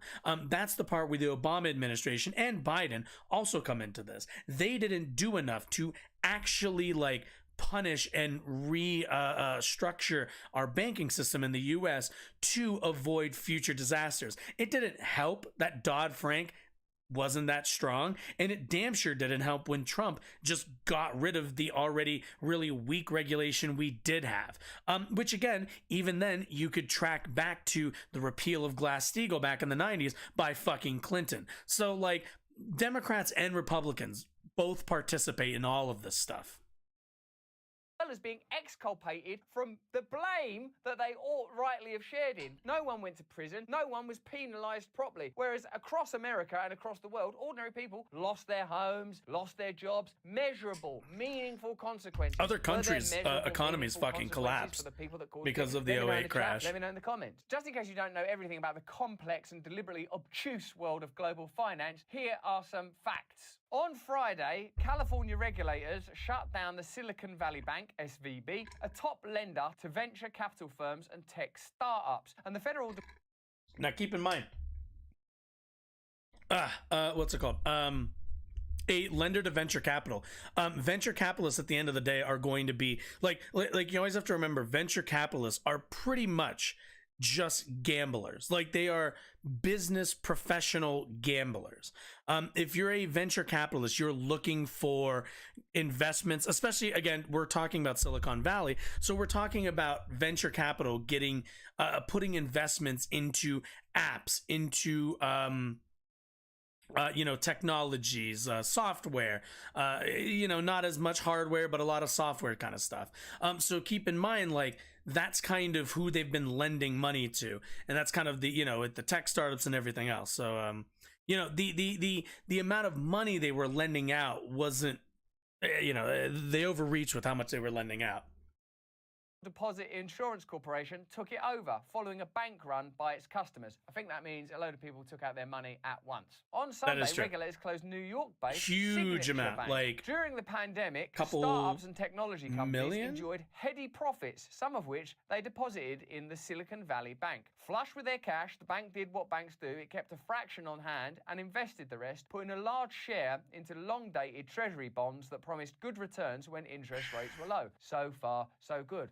Oh yeah, keep in mind also, I don't know if it was earlier this week or last week, we saw Jerome Powell talk about the Fed's practice of raising interest rates and being really aggressive in raising those interest rates. That also is what led to this scenario. Without those interest rates being as high as they were, which again, keep in mind, are like explicitly, or maybe not, obviously he dodged the question, but like implicitly we know that raising those interest rates makes money harder to borrow, which means companies, businesses are going to hire less people, give less out in terms of wage increases, and probably scale back some of their the human resource of their businesses, which is going to cost a lot of people their jobs. So in an attempt to basically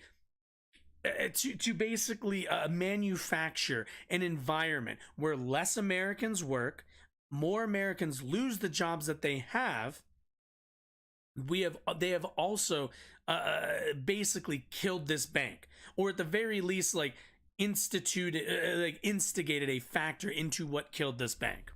Again, there are many forces of that led to why the bank crashed, but this is certainly one of them. The interest rates, the over leveraging, the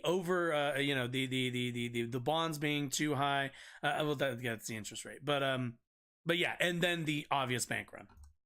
As them interest rates remain low, nothing to worry about. We'll be rich, I tells you. But then, starting a little more than a year ago, the Fed raised interest rates from near zero to over 4.5%. Such a fucking jump. As a result, two things happened. The value of the Silicon Valley Bank's holdings of treasury bonds plummeted because newer bonds paid more interest. And as interest rates rose, the gusher of venture capital funding to startup and tech companies slowed because venture funds had to pay more to borrow money. As a result, these startup and tech companies had to withdraw more of their money from the bank to meet their payroll and other expenses, but the bank didn't have enough money on hand. Yesterday, we also spoke to Ryan Grimm, who talked about a text message chain where people that were invested in SVB, or at least had their money in SVB, communicated about drawing that money out prior. Wait, I heard, okay, so yesterday on the Majority Report, I was listening to, I think it might have been Tuesday's show, but I remember the person they had on mentioned, like, they were basically in a group chat, but I thought that was like a easy summation. But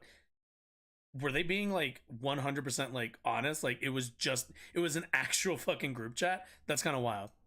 Drawing it out. He believes that imagine having your friends group chat basically destroy an entire bank. Individually, why did they do it collectively? Obviously, any responsible reporting on this issue has to include the most recent and significant financial crash, the events of 2008, the political and financial ramifications of which are still being felt right now. Many people argue that Donald Trump is a consequence of Obama's significant decision to bail out the banks in 2008. The way in our country Tony Blair will ever be tethered to his decision to invade Iraq along with George W. Bush, your then president, the fact that Obama didn't say, no, I was voted in on a mandate of change and hope and supporting and... Again, let's keep in mind, I want everyone to... let's be very, very clear. Bailing out the banks was the right move. The problem is like a lot of Democrats, Obama never took the second, possibly more crucial step, which was nationalizing the banks and actually arresting the people at the heart of that entire fiasco. Right? Like, that was the other step. You bail out the banks to save the economy, and then you punish the people who put everybody at risk, and you like punish those businesses by acquiring them. Like, the US government should own those banks, but instead, all their assets, they got picked dry by other banking institutions. Like at the end of the day, like, it's the same story with the Civil War. It's also actually the same story with the New Deal.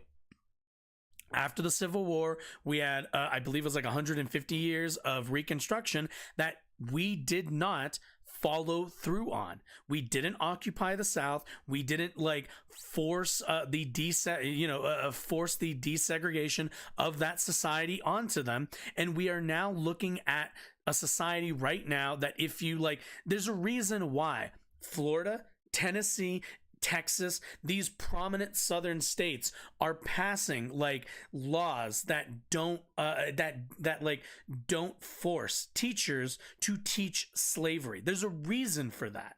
And the reason is because we allowed these states to continue to sell the fiction of the lost cause to their students. We allowed their society to fester in the falsities, the lies of its past. We allowed that to happen. We never took the crucial step of forcing them into reality, into the modern day. And it's why our society is splitting at these fracture points, because there are people who came up with a completely different understanding, a completely different context for one of the largest moments in American history. So like, also, and when we talk about the New Deal, we never really followed through on a lot of the New Deal. Certainly, the creation of Social Security, of Medicaid, of Medicare, like the restructuring and the protections put in by the FDR administration through Glass-Steagall, all of these things that like bolstered the economy, that created a more people-centered society. We didn't follow through on the steps. I remember we watched I have a video on this. You should totally watch it. It's about like Bernie and FDR and Bernie's legacy. And we watched briefly what FDR called the Second Bill of Rights. And like, that would have been the next step, for you to have a right to a good paying job, a right to a home, a right to healthcare, all of the next steps to the New Deal that would have put our society on such a different trajectory. But because Democrats, modern day liberal Democrats, did not follow through on that next step of the New Deal, we didn't get any of it. And it's why we sit here. It's why they do half-ass measures like bail out the banks and then not do anything else. They just bail them out and then let them go and continue and do the exact same thing they're doing now.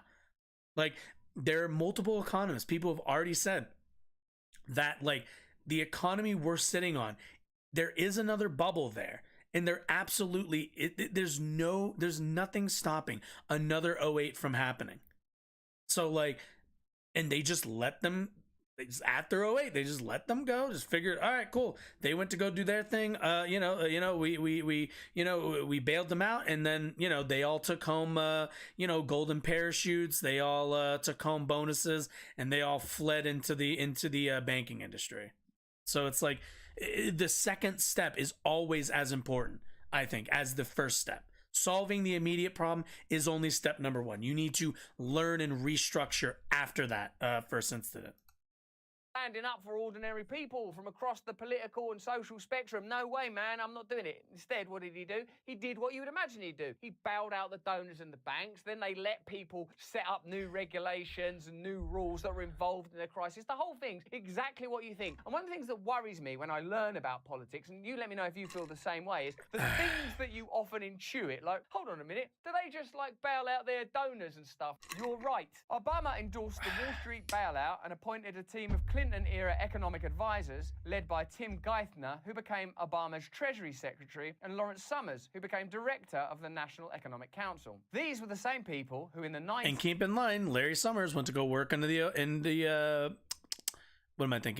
Trump administration. Like, these guys have ties to both parties. They're not like, you know, at the end of the day, both parties are absolutely in bed with the banking industry. In the financial institutions. Prepared the way for the financial crisis by deregulating Wall Street. So in the 90s, under Clinton, they deregulated Wall Street. They were lobbied, presumably, and they went, oh, yeah, all right, we'll repeal of Glass-Steagall, yeah, and bundle stuff together and make irresponsible bets. And for anybody who doesn't know, when I say Glass-Steagall, the regulation that Glass-Steagall put in place was the inability for banks to basically invest in depositor money. So before Glass-Steagall, the banks basically, when you deposit in your money, you know, there's like, there are fees for that. There's a few other things. There's interest that they take from that. But also, if you have like credit cards, right? Your credit card payments, any of that sort of stuff, any banking products, banks could use to reinvest, to lend out, whatever they want to do with that. That is the money that they've earned as a business, as profit, that they can then do whatever it is that they do, right?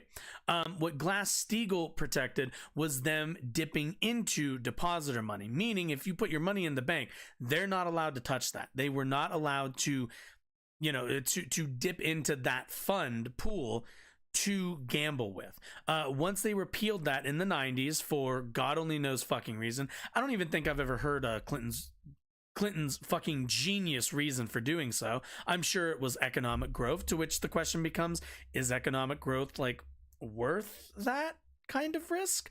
But either way they repealed it, and what? I think they repealed Glass-Steagall in 90. I want to say 95, but I could be wrong about the exact year. But mind you, this is like less than 15 years later. 08 happened. So, and naturally, and capitalism seems to have these booms and busts all the time. It's kind of built into the system to a degree. So also, like, you know, you get too big of a, you know, you get a bit of a boom, and then you might get a huge bust. So, you know, there's also that risk too. Communicate in weird ways. Then the people that made those decisions were present in the Obama administration, so they're not going to go, oh no, you know, those ideas that we had then, they were bad ideas. Why don't we put the people responsible for that in prison? Oh no, it's me. The Obama administration rescued Wall Street, but at enormous cost to taxpayers and the economy. Estimates of the true cost of sometimes.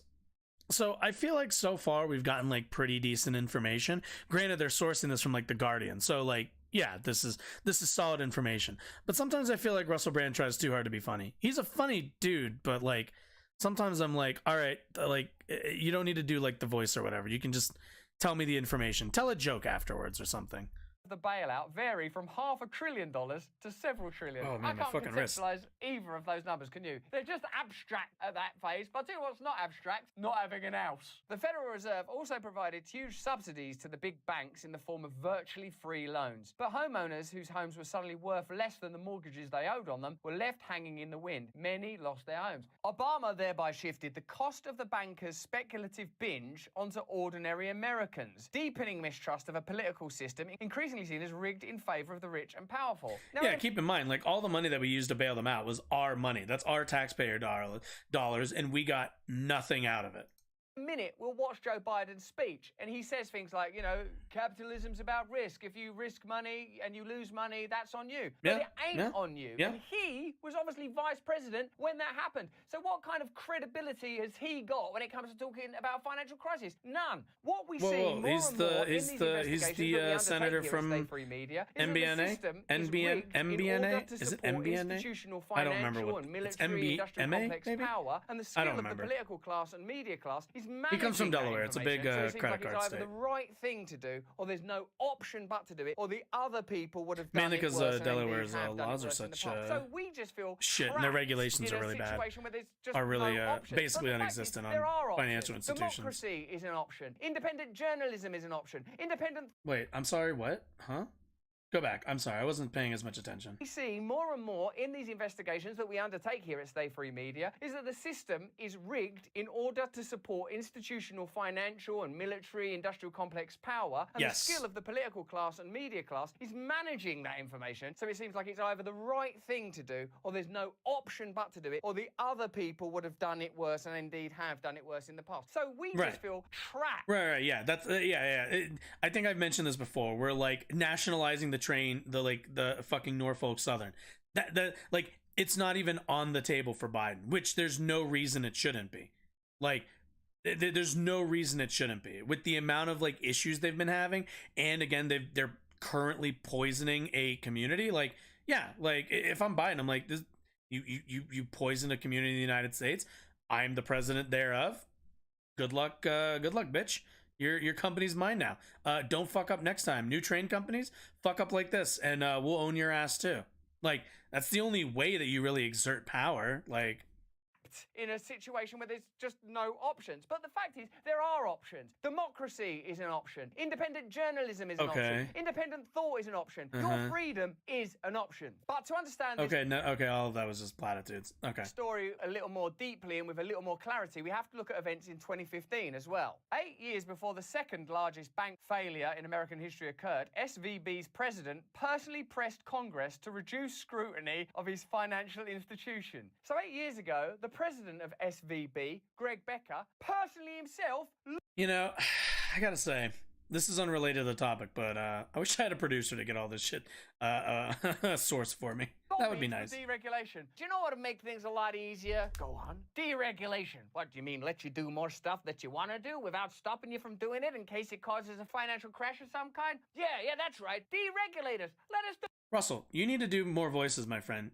I need more voices, or I can't tell who's talking. If you're gonna do the bit, and I'm all for bits, man. I'm all for bits. But I need different voices. What we want to do. I see banking as being like jazz. I like my banking to be free flow. Okay, we'll deregulate you, but there won't be some sort of crisis, will there? I'm promising you, I give you my word, as a banker, there won't be. Is it me, or does What's the happening? future feel more... It's an ad, isn't it? Nope, stop. Oh no. Is he selling gold? Easy to protect your savings and retirement accounts with physical gold and silver. Oh no, don't do that. Don't do that. Gold, no, stop it.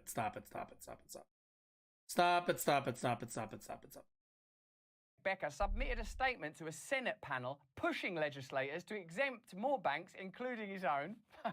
Obviously. Other banks, not mine. I'll do it the hard way, but these other guys, give them a shot. From new regulations passed in the wake of the 2008 financial crisis. So there was a massive crisis. Just Dodd-Frank. Were introduced. I don't even remember what the fuck Dodd... Let me look up what Dodd-Frank does. Just wait a little bit of time. Right, bit of time's passed now. Can you take those regulations off? It's making it impossible for me to make money in unethical and currently illegal ways. 2 months later, SVB added former Obama Treasury Department official Mary Miller to its board. So they do a bit of lobbying. They appoint a former Obama administration member. Okay, let me read this really quickly because Dodd-Frank's important. That does that. Dodd-Frank targeted financial system sectors that were believed to have caused the 07-08 financial crisis. Leading up to 2007, lax regulations led to extremely risky institutions. No, I want to... God damn you. Components. Financial stability. Under the Dodd-Frank Act, the Financial Stability Oversight Council and the Orderly Liquidation Authority monitor the financial stability of major financial firms. The failure of these companies, deemed too big to fail, could have a serious negative impact on the United States economy. The law also provides for liquidations and restructurings via the Orderly Liquidation Fund, a fund that was established to assist the dismantling. Yes. So this is okay. So the financial stability the fund that I'm referencing right now is the fund that they say that they're using basically to bail out like the depositors, right? Like that's the That's the way in which they're doing that, is through this what is it again? Where's the fucking name? Orderly Liquidation Fund, if I remember correctly, which is sourced from like basically fees that banks are paying, amongst other things. But keep in mind, that's money that the government is collecting from them on your behalf. They're not your tax dollars, technically. I don't pay into this fund, but those dollars absolutely are within the pool of public funds. Like everything that the government spends is public funds, meaning all of it is our money. Even if I didn't pay into it, you didn't pay into it, at the end of the day, it goes into the public pool. Let's see, the FCB, yeah, the CFPB, love the CFPB. What's the Volcker Rule? The Volcker Rule restricts how banks can invest, limits speculative trading, and eliminates proprietary trading. Banks are not allowed to be involved with hedge funds or private equity firms, which are considered too risky. To minimize possible conflicts of interest, financial firms are not allowed to trade proprietarily without sufficient, quote, skin in the game. Oh, lovely. The Volcker Rule is clearly a pushback in the direction of the Glass-Steagall Act of 1933, which first recognized the inherent dangers of financial entities extending commercial and investment banking services at the same time, but also contains provisions regulating derivatives, such as the credit default swaps that were widely blamed for contributing to the 07-08 financial crisis. Dodd-Frank set up a centralized exchanges for swaps trading to reduce the possibility of counterparty default. It required greater disclosure in swaps trading information to increase transparency in those markets. The Volcker Rule also regulates financial firms' use of derivatives in an attempt to prevent too big to fail institutions from taking large risks. Let's see. Securities and Exchange Commission, SEC. Dodd-Frank established the SEC office. Well, that's good. And a whistleblower program. Yeah, so like Dodd-Frank did like give us like the SEC and the CFPB.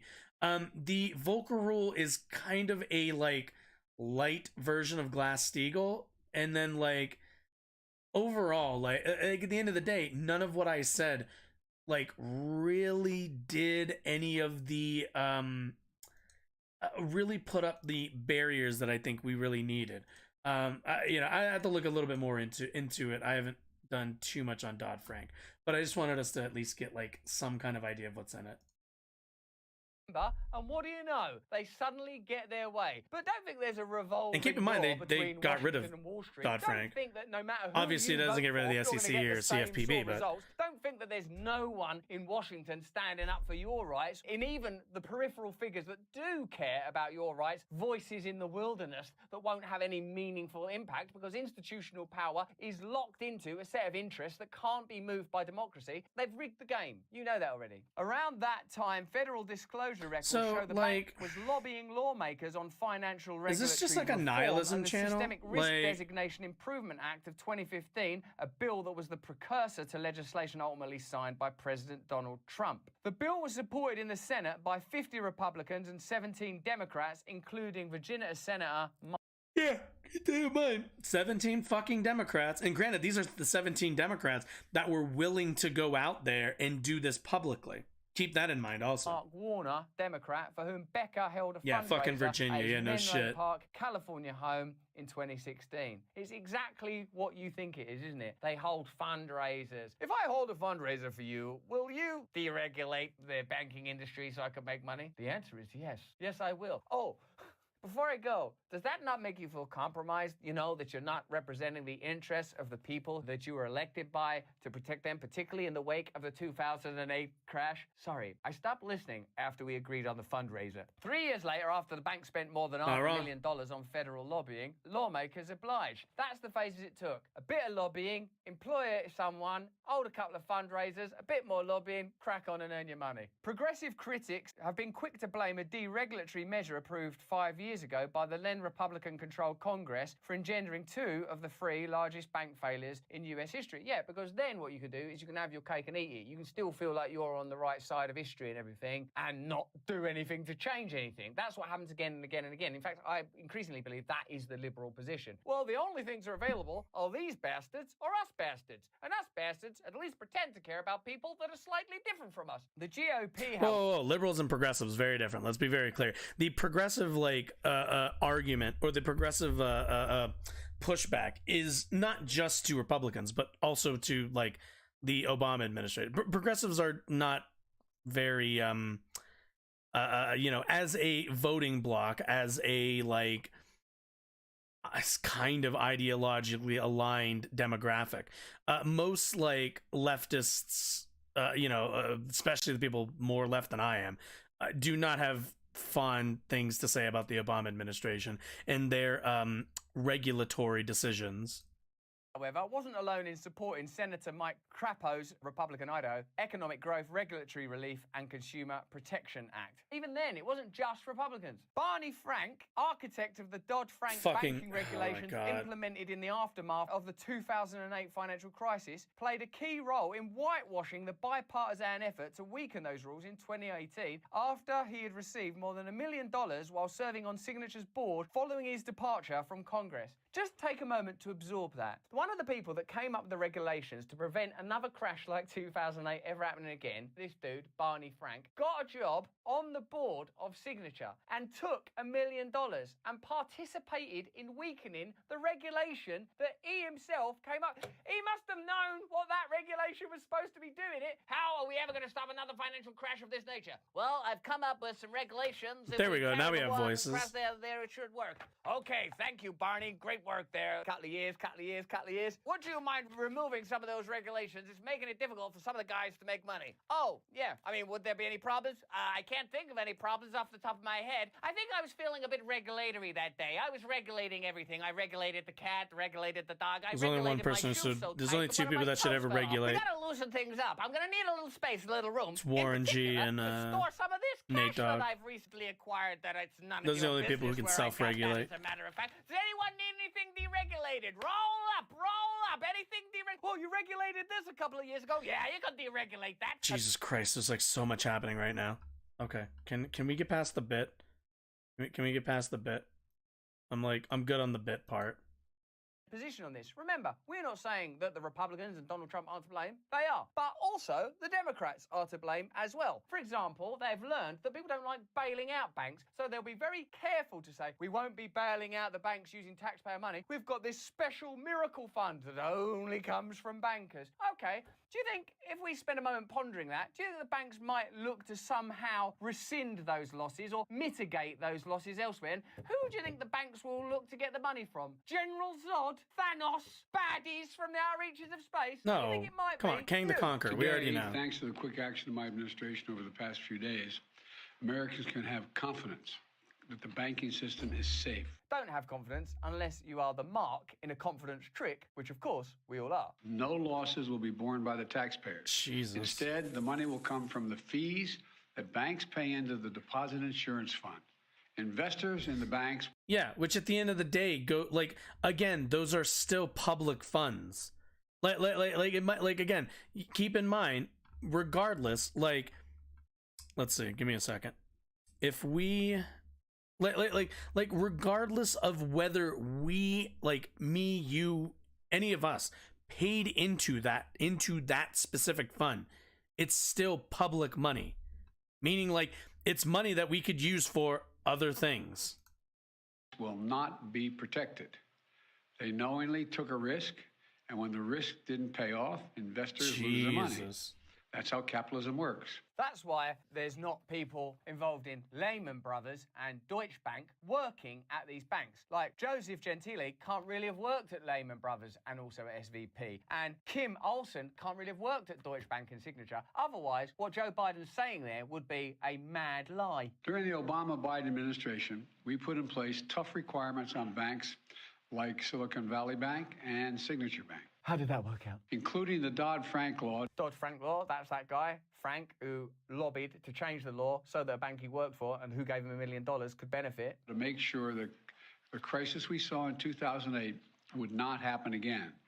Unfortunately, it did happen again. The last administration rolled back some of these requirements. Oh, that last administration where people held fundraisers. Oh, that last administration that was voted for by both parties. Oh, that last administration that was a direct result of the failures of 2008. Joe Biden.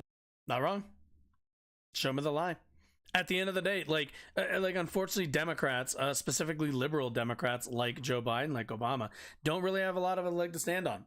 They repealed Glass-Steagall, which set everything up for '08, and then they didn't do enough to regulate after '08, which set things up for Trump to do that, to get rid of Dodd-Frank, and then we have this. Now again, the real question is going to be how like far-reaching the like 16th like largest bank in the country is, like how much of an impact that's gonna have.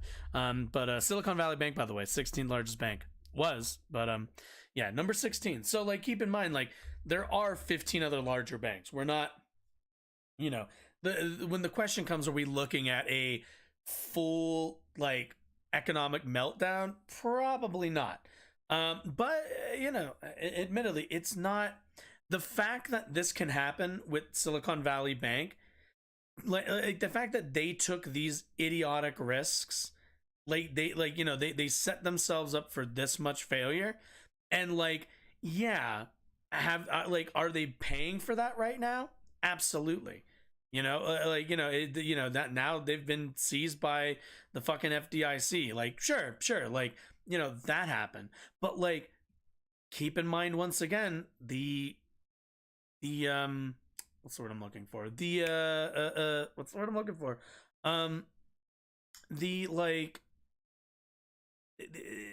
These regulations. It's not like any of the other 15 large banks are like more like ethical, more moral, like less interested in profits. No, they're bigger. They're regulated a little bit harder.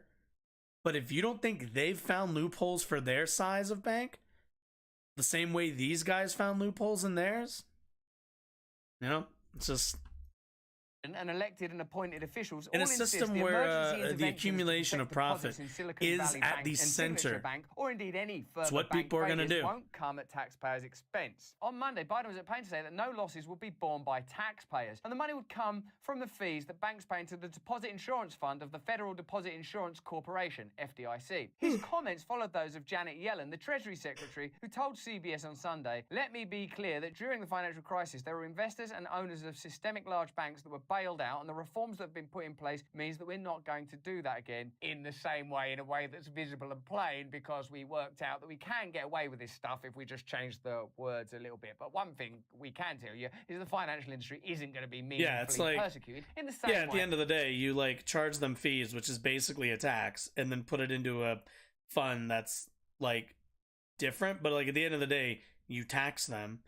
Like it's still... It went to the government, which is still all of ours, meaning it's coming from all of us. We, at the end of the day, are the government, i.e. the American people, are paying for this. That Joe Biden's Big Pharma, We Beat Pharma This Year bill isn't going to meaningfully penalise him. Otherwise, you won't be seeing Pfizer come in on saying we've made record profits. What they'll do is they'll find a way of being able to say something to you, like, "Oh, we changed it, look," that won't make a meaningful difference, not to the profits of the pharmaceutical industry. We beat pharma this year! Jason Furman, chair of the Council of Economic Advisors. I'm glad he put that in, because like the idea of like, oh, we beat, please, pharma's fine.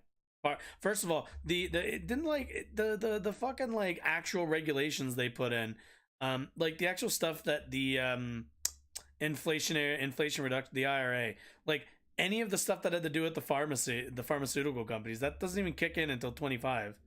If I remember correctly. Barack Obama was not convinced. Like, way to go, dude. Make no mistake, it does have an expected cost to taxpayers. Even Andrew Ross Sorkin, financial columnist for the New York Times, thinks it's a bailout. It's a bailout, not like 2008, but it's a bailout of the venture capital community and their portfolio companies, their investments. It's easy to see why the Biden administration is keen to avoid the B word, given the general antipathy towards the enormous bailouts that Wall Street banks received during the 2008 financial crisis. Yeah, I mean, because keep in mind, venture capitalists, like, they're the ones who are like, you pay them to like invest your money. So it's like, yeah, like, again, the people who are just like doing, people who just have their 401ks, like those people we should like those are the type of normal people that I'm like, we should absolutely be trying to bail out and make whole. But like, you know, these guys who just fucking gamble for a living with millions upon millions of dollars. Like, if you ask me, I would like, if you honestly want me to build a society, I would just be like, yeah, no, we're banking is no longer, we are not going to do this speculative market, stock market, none of it. None of this gambling on this kind of level. There's just no need for it. You want to gamble, take your ass to Vegas. Where people from across the political spectrum came together, recognizing that their interests, shared interests, meant they ought to put aside any cultural differences and come together to confront centralized power. Have you noticed that since then, there's a lot of talk about how we're all different from one another and how we should spend all our time fighting one another based on our cultural, sexual, and identity differences? What a weird coincidence. Almost as if the culture is pumping you full of information to make you think, oh God, that person's got a different type of dicky bird than I got. And spend all your time. What is happening? Okay. Worrying about stuff that doesn't really matter if you stop thinking about it. Finance officials have said that covering depositor losses... I mean, don't get me wrong. I don't like the prominence that the culture war takes up, but like, I certainly would not say that like at the end of the day, you know, Americans are rather what's the word? Oh my God, what's the word I'm looking for? Polarized on a number of social issues, which I think are mostly driven by you know, Republican Party propaganda and kind of the reason why the Republican Party and Republican voters in general tend to always stir up these culture war topics is mainly because the party itself doesn't really have anything else to talk about. They don't have like an economic vision for the country. They are perfectly okay with the system as it is right now. The Republican Party, not necessarily voters, but the Republican Party is absolutely in favor and okay with all of this banking stuff, all of this gambling, all of this out of control investment, totally okay with it. All of this risk, all of it. They're okay with it. They think this is a perfectly fine system we have. So because they don't have a critique of our financial system, then, you know, they have to figure out something else to, you know, gain support from voters from, which generally then they can dip into the, you know, the shared traditional values. They can dip into social anxiety.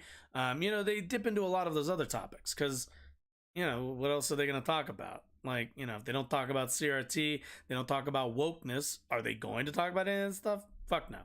And for Democrats, they basically do kind of the same thing, but like just from the other pole, basically. You know, where, you know, they don't, you know, they don't really want to talk about like deregulation. You know, they don't want to talk about regulating the banks, or if they do, they want to like nibble around the edges. They never want to talk about the system inherent to like all of these failures. From the bank failures would be met in part by the Deposit Insurance Fund held by the FDIC, the government corporation that supplies deposit insurance to depositors in the US commercial banks and saving banks. But Susanna Streeter, head of money and markets at Hargreaves Lansdowne, said the wider banking system will bear the brunt of the bailout of banking customers, as the money will come from fees institutions pay into the Deposit Insurance Fund. So this won't affect you unless you use money. I don't know, perhaps you don't use money in your life. I, of course, get through life just by, if I need a good or service, what I do is I sing them a song, and then I'll just get my money like that, so I'm not affected by banking stuff. If that happens, it will get harder to argue that the non-bailout bailout will not ultimately fall on US taxpayers. But they will keep arguing it, or they'll wait a little bit of time, like they did with the 2008 regulations, before rescinding them because you're thinking about something else. Because by then, there'll be a war or a pandemic, and we'll be thinking about that, and you'll forget, oh no, there was that thing where they lied to us again. Isn't Russell Brand like really COVID skeptical? I believe I've seen videos of him. You know, I'm COVID at this point. I have no interest in talking about, but like, it wouldn't really shock me. He kind of like mentioned the pandemic thing there.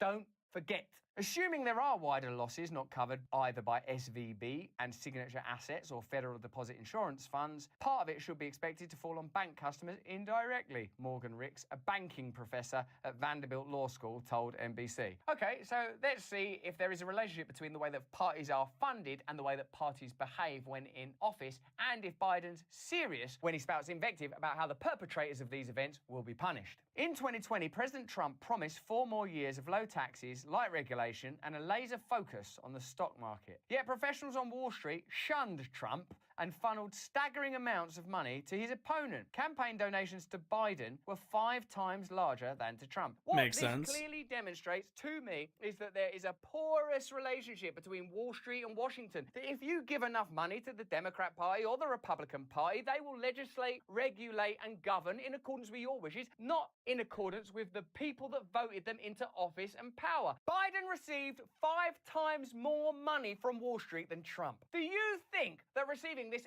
enormous injection of cash will impede his ability to regulate, guide, and influence the manner in which he regulates? Also, let's keep in mind the reason they did that is because they hedged their bets that Biden was going to win. A smart bet.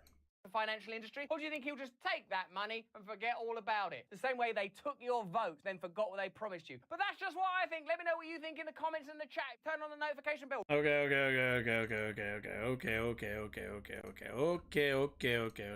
Wow, that was a lot. Okay. I don't have, I guess, as many issues as I thought I would. I didn't really, I went into that pretty ambivalent. But yeah, like when it comes down to it, like recognizing that the system fundamentally is rigged against you is a leftist, is the leftist critique, is the leftist frame that we work from. And the like kind of, Again, I know Russell Brand, it seems like I know he's like a bit COVID skeptic and stuff like that, and probably vaccine skeptic. But on this specific issue, he's mostly right. A lot of this stuff is bipartisan. And at the end of the day, there's an aspect to this where it's like, okay, well, if we're going to bail out the banks, which is the smart, pragmatic thing we should do, right? The question becomes, what do we get out of it? The same way, like when people say, I don't want to pay X amount I pay too much taxes. What I think most people mean by that is I pay this much in taxes and I don't get shit for it. It's just money that leaves my bank account and just gone, nothing, right?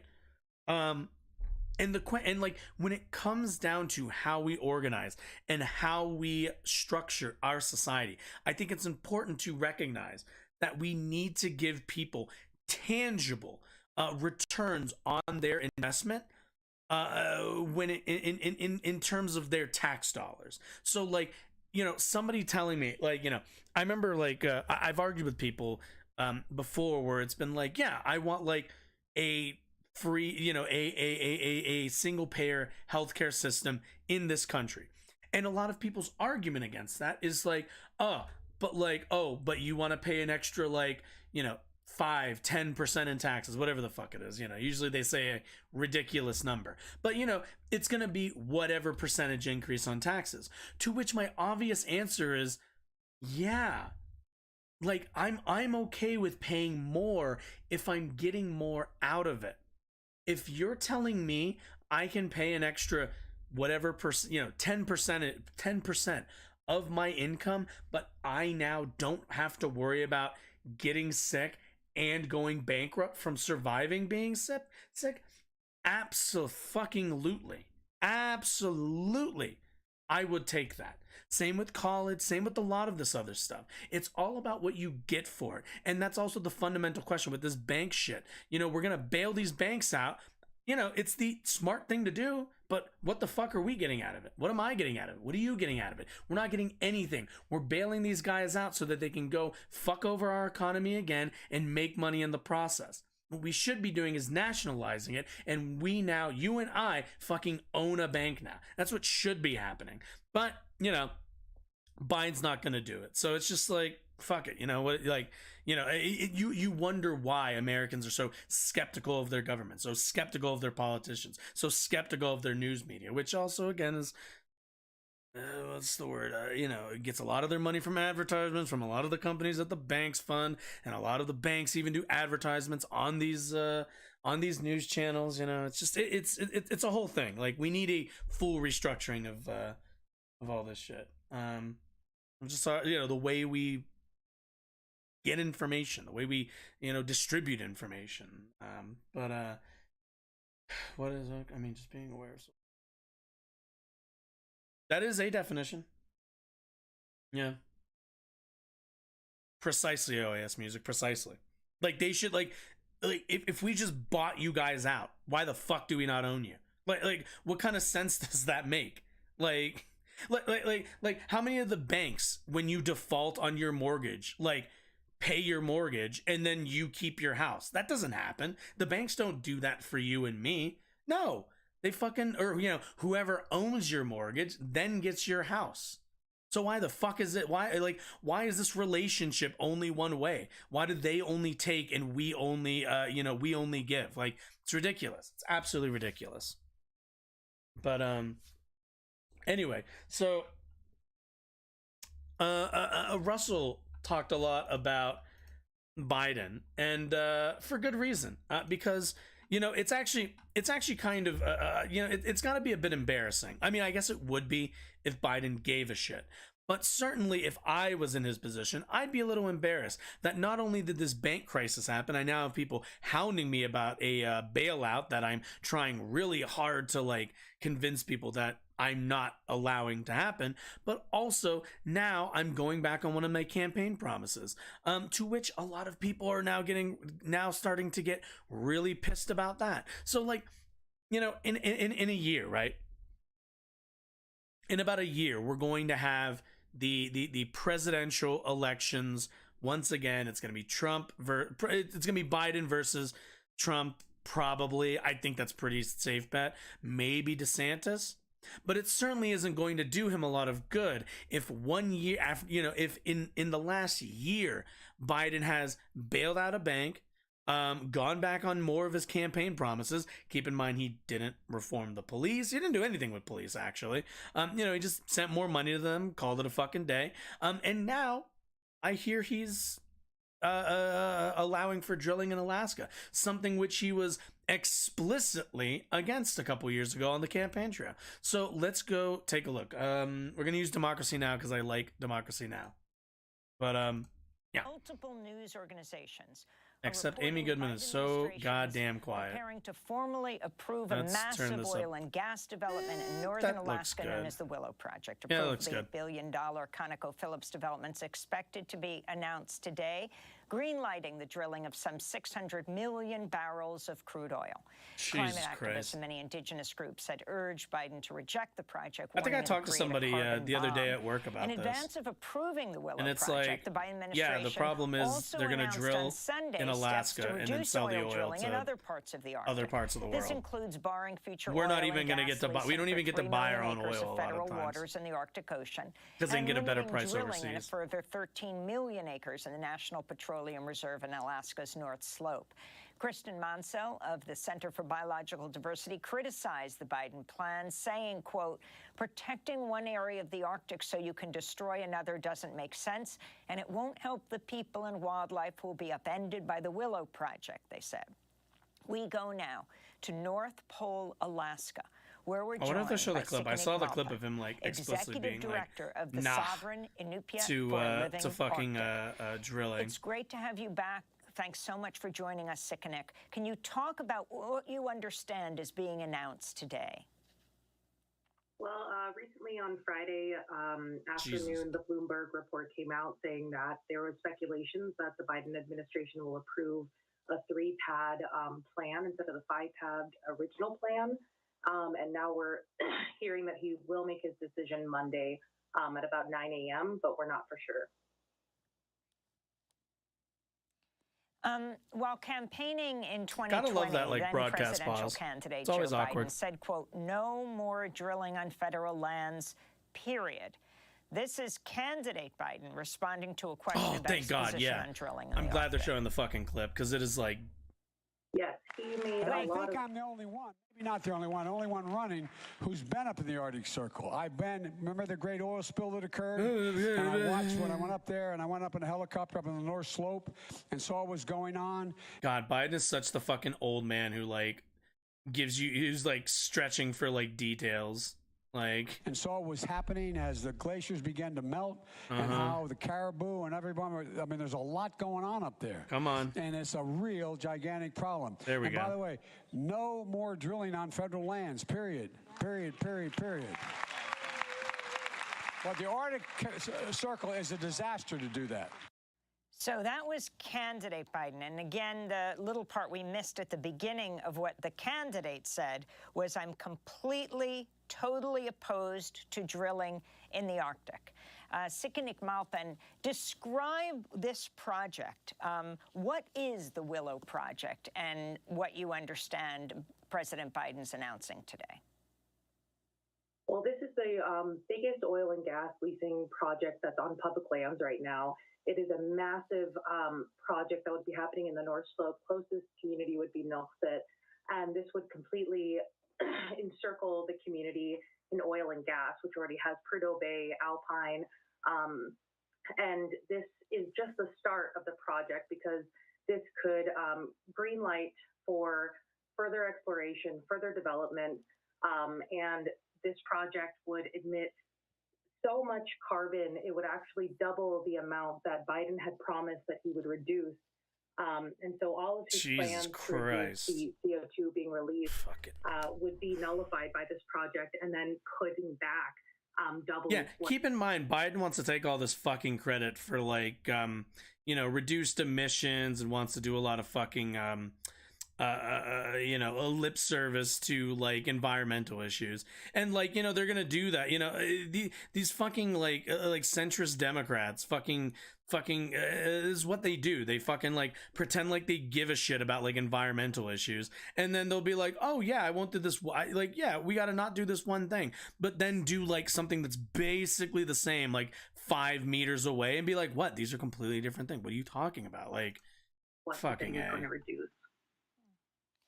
And can you talk about why you've invested so much time and energy into protesting this and the two parts of the plan that's being announced today? Yes, I want to say personally, I've been trying to fight this project for about 4 years. And on a more personal level, my mother lives in Nuiqsut. My family is from Nuiqsut. And although I wasn't raised there, I have a deep connection and love for the community. And in 2018, I was invited to go to an air quality monitoring system planning session. And currently, ConocoPhillips owns the only air quality monitoring system in place in Nuiqsut. And they also own most of the research that is quoted for the safety of this project to go forward. So we went over the top 10 pollutants that are put out by ConocoPhillips that's required to be put to the EPA, and what the possible impact is from being exposed to those pollutants like cancer, respiratory illness, and other things, even changing the sex in the womb of a child from male to female. And in that session, there was community members, the youth council, and a lot of us realized that we had seen these occurrences in our family. We had seen increase in cancer, respiratory illnesses. And in 2012, there was a blowout, a Repsol blowout, and that caused one child to be medevaced from the village, another one to have permanent health problems with their respiratory system. And many people have complained recently. There was a gas leak near Nuiqsut in the Alpine field, and they didn't evacuate the village. They said that they were fine, but many people self-evacuated because children were complaining of nausea, headaches, and not feeling fucking well. Yeah. And like, so, does that sound familiar to anybody? Like, no plan put into place to help evacuate or keep the community of Nuiqsut safe. And as I learned more about this project and its impacts, not just to the community and the public health, but the climate impacts were significant. The Arctic is warming 4 times the rate than the rest of the world. And while many people speculate climate change, we're living it. We're seeing in the Yukon River, they haven't been able to fish for many years, subsistence fishing. We are seeing caribou that are showing signs of starvation. Jesus. We're seeing fish pop up with mold. And this project is going to... And like, so this is also an aspect of this. All the stuff that she's talking about, the reason why I mentioned, like, does any of this sound familiar, is like, we see this sort of stuff with like you can see a 1-to-1 like comparison to what's happening right now in East Palestine. Like, these corporations, these companies, at the end of the day, are not here to, you know, to keep the planet like safe, to care or give even any kind of shit about the environment in which they operate in. Their only goal is to turn a profit. Meaning, like, you know, when they pollute, when they pollute the water, when they like mess with the fish, you know, because of like what they, you know, because of oil spills, any of this stuff, that's not their problem. You know, notice like, and at the end of the day, it's going to come down to the taxpayers in any community to figure out how to, build back or how to like fix any of these problems. It always becomes a scenario where when they're making money, that always goes to them. You know, you've heard, I'm sure other people say it. You privatize the gains, you socialize the losses. You know, like this community. The only recourse they're gonna have for getting their water clean, for getting their their community safe, is going to be going to the government, which means taxpayer dollars.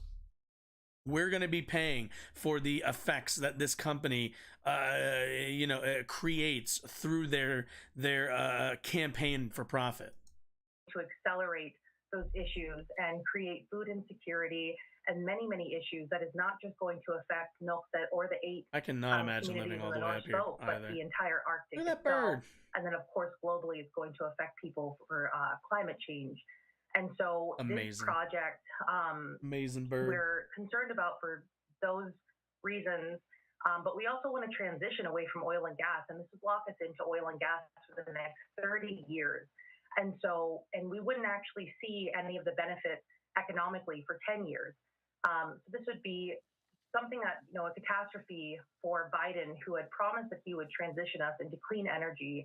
And what is also concerning is that systematically we've seen that small rural places like this, time and time again, coal, gold mining, have been in an economic hostage situation where they're told that the only way that they can get basic necessities like running water and plumbing and such is to sacrifice their health, their lands, their food security, and so many more consequences from this project. Former U.S. Vice President Al Gore, longtime environmentalist, told The Guardian, the proposed expansion of oil and gas drilling in Alaska is recklessly irresponsible. The pollution it would generate will not only put Alaska Native and other local communities at risk, it's incompatible with the ambition we need to achieve a net zero future. We don't need to prop up the fossil fuel industry with new multi-year projects that are... there's always something to be said. Like an issue I have when it comes to the oil industry conversation is always unfortunately there seems to be like a lot of, there doesn't really seem to be a political I guess desire or hunger for actually making progress on a lot of this stuff. Unfortunately, the Republican Party has taken a rather hardline stance on a lot of the on the side of basically not regulating or not moving away from fossil fuels. You see Marjorie Taylor Greene as a good example. I believe she went on, I want to say it was on Twitter, and talk about she was gonna leave her, I don't know, she was gonna do she's gonna drive some big car as opposed to taking her not big car or something to create extra emissions, really spiteful stuff like that. And what I find that comes from is this weird dogma around fossil fuels that the Republican Party has has like cultivated in their voter base. If you ask any like Republican voter in like, West Virginia or like, any of these like communities, they're going to be like, well, no, I don't really like the coal mining industry. I don't like the oil drilling industry. I don't like it when the players in the area, that I live in is being like actively drained of oil and like natural resources. Like, I don't like those things, but they're the industries that those are my only options. So the Republican Party tends to angle a lot of this. They tend to I think try to turn it into a moral question when it comes to climate change, when it comes to policy around fossil fuels. And it's just not like we're not talking about like morality here. At the end of the day, like, regardless of whatever you think, climate change is happening, right? The planet is getting warmer, and a contributing factor is the constant proliferation of oil and natural gas pumping, right? Like, we know this. And like a lot of Republicans will fearmonger about like, they're trying to take your gas stove away, they're trying to take your truck away, they're trying to do, and like, I beg of anybody who's like heard any of this and like thought it was even mildly like true, like, understand that we need to take advantage of new technology to run our societies, so that like we're not destroying the planet while building our cities, while building our towns, all the rest of the stuff. We understand this on like a small town, like on a smaller scale, as we build towns, as we build cities in like, in any part of the of like land, right? Naturally, all of the creatures, all of the natural habitat that lives there is going to get displaced. Obviously, like, we all understand this. That's kind of intuitive. Like, when humans want to move into an area, the animals gotta fucking go. Meaning that there's going to be a shift in that like locality's habitat, basically, right? But like, we're doing that all over the planet. We're we're readjusting the entire planet for our for us to basically live everywhere on it, right? But to do that, we need to make sure that we're building these societies, we're building these cities, everything else in like in a manner that doesn't destroy the habitat, destroy the planet that we're trying to currently live on. And there's nothing wrong with like having solar panels. There's nothing wrong with having wind energy. Nobody's saying that we will ever be at a world where we don't use oil or gas, period. I don't really know if that's realistic to have a world with none of these things, but certainly we can reduce our use and compensate with safer, greener technologies, greener energy sources, so that we're not destroying our forests. If you are conservative and you like nature, if you like hunting, if you like doing any of these things, then you should absolutely be interested in the preservation of these natural environments. There's no reason why you shouldn't. Recipe for climate chaos. Instead, we must end the expansion of oil, gas, and coal and embrace the abundant climate solutions at our fingertips, he said. Now, according to the New York Times, Willow would be the largest new oil development in the United States, expected to pump out 600 million barrels of crude over 30 years. Burning all that oil could release nearly 280 million metric tons of carbon emissions into the atmosphere.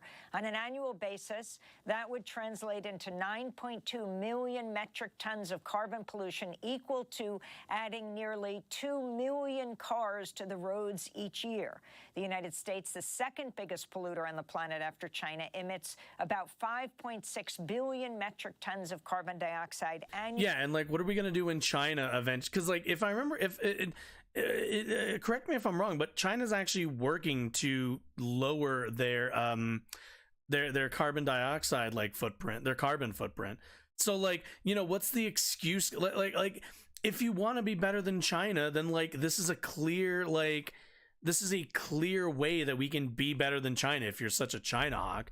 But like, yeah, I just can't help but wonder what I've never understood the opposition to caring about the environment. You like people turn caring about the environment into this. I don't know. It's like hippie, it's hippie bullshit or whatever. It's like tree hugger, da da da da, all that stuff. To which I can't help but always ask, where I'm like, okay, like some of them are kind of cringy. Is that worth like the planet? Is that worth? Is it worth feeling better about? Like, I just never understand it. I never get it. Annually, the New York Times wrote. So yes, environmental activists across the political spectrum are calling this a carbon bomb.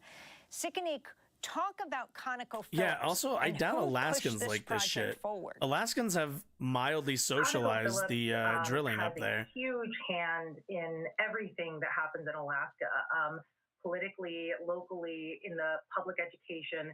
And recently, Rosemary Atungarup, the mayor of Nuiqsut, put out a letter with other council members and the president of Native Village of Nuiqsut as well, stating that this project would be detrimental to the people there, but it would also be a huge climate mistake. And as we've seen, we can't have a project go forward like this and meet the global goals to reduce carbon emissions. And so we're looking at this project and President Biden, and we understand the political ties that he has with Murkowski, who is someone that crosses party lines, that is a Republican, that really wants this project to go forward. And so we believe that he's not making logical choices or choices that are best for his constituents and people, but he's making a choice based off of pressure from political leaders, our congressmen, that are not representing Alaska well, because as you stated, there has been so many things happening in the Arctic that have been reckless. And this project would only further exacerbate those issues, like the 12 villages that need to be relocated immediately in Alaska due to climate change, erosion, and there's no federal funding for this. So for President Biden to greenlight this project, he would really be going back on so many of his campaign promises, but also putting our world at risk of having less of a chance to mitigate the challenges we're facing because of climate change.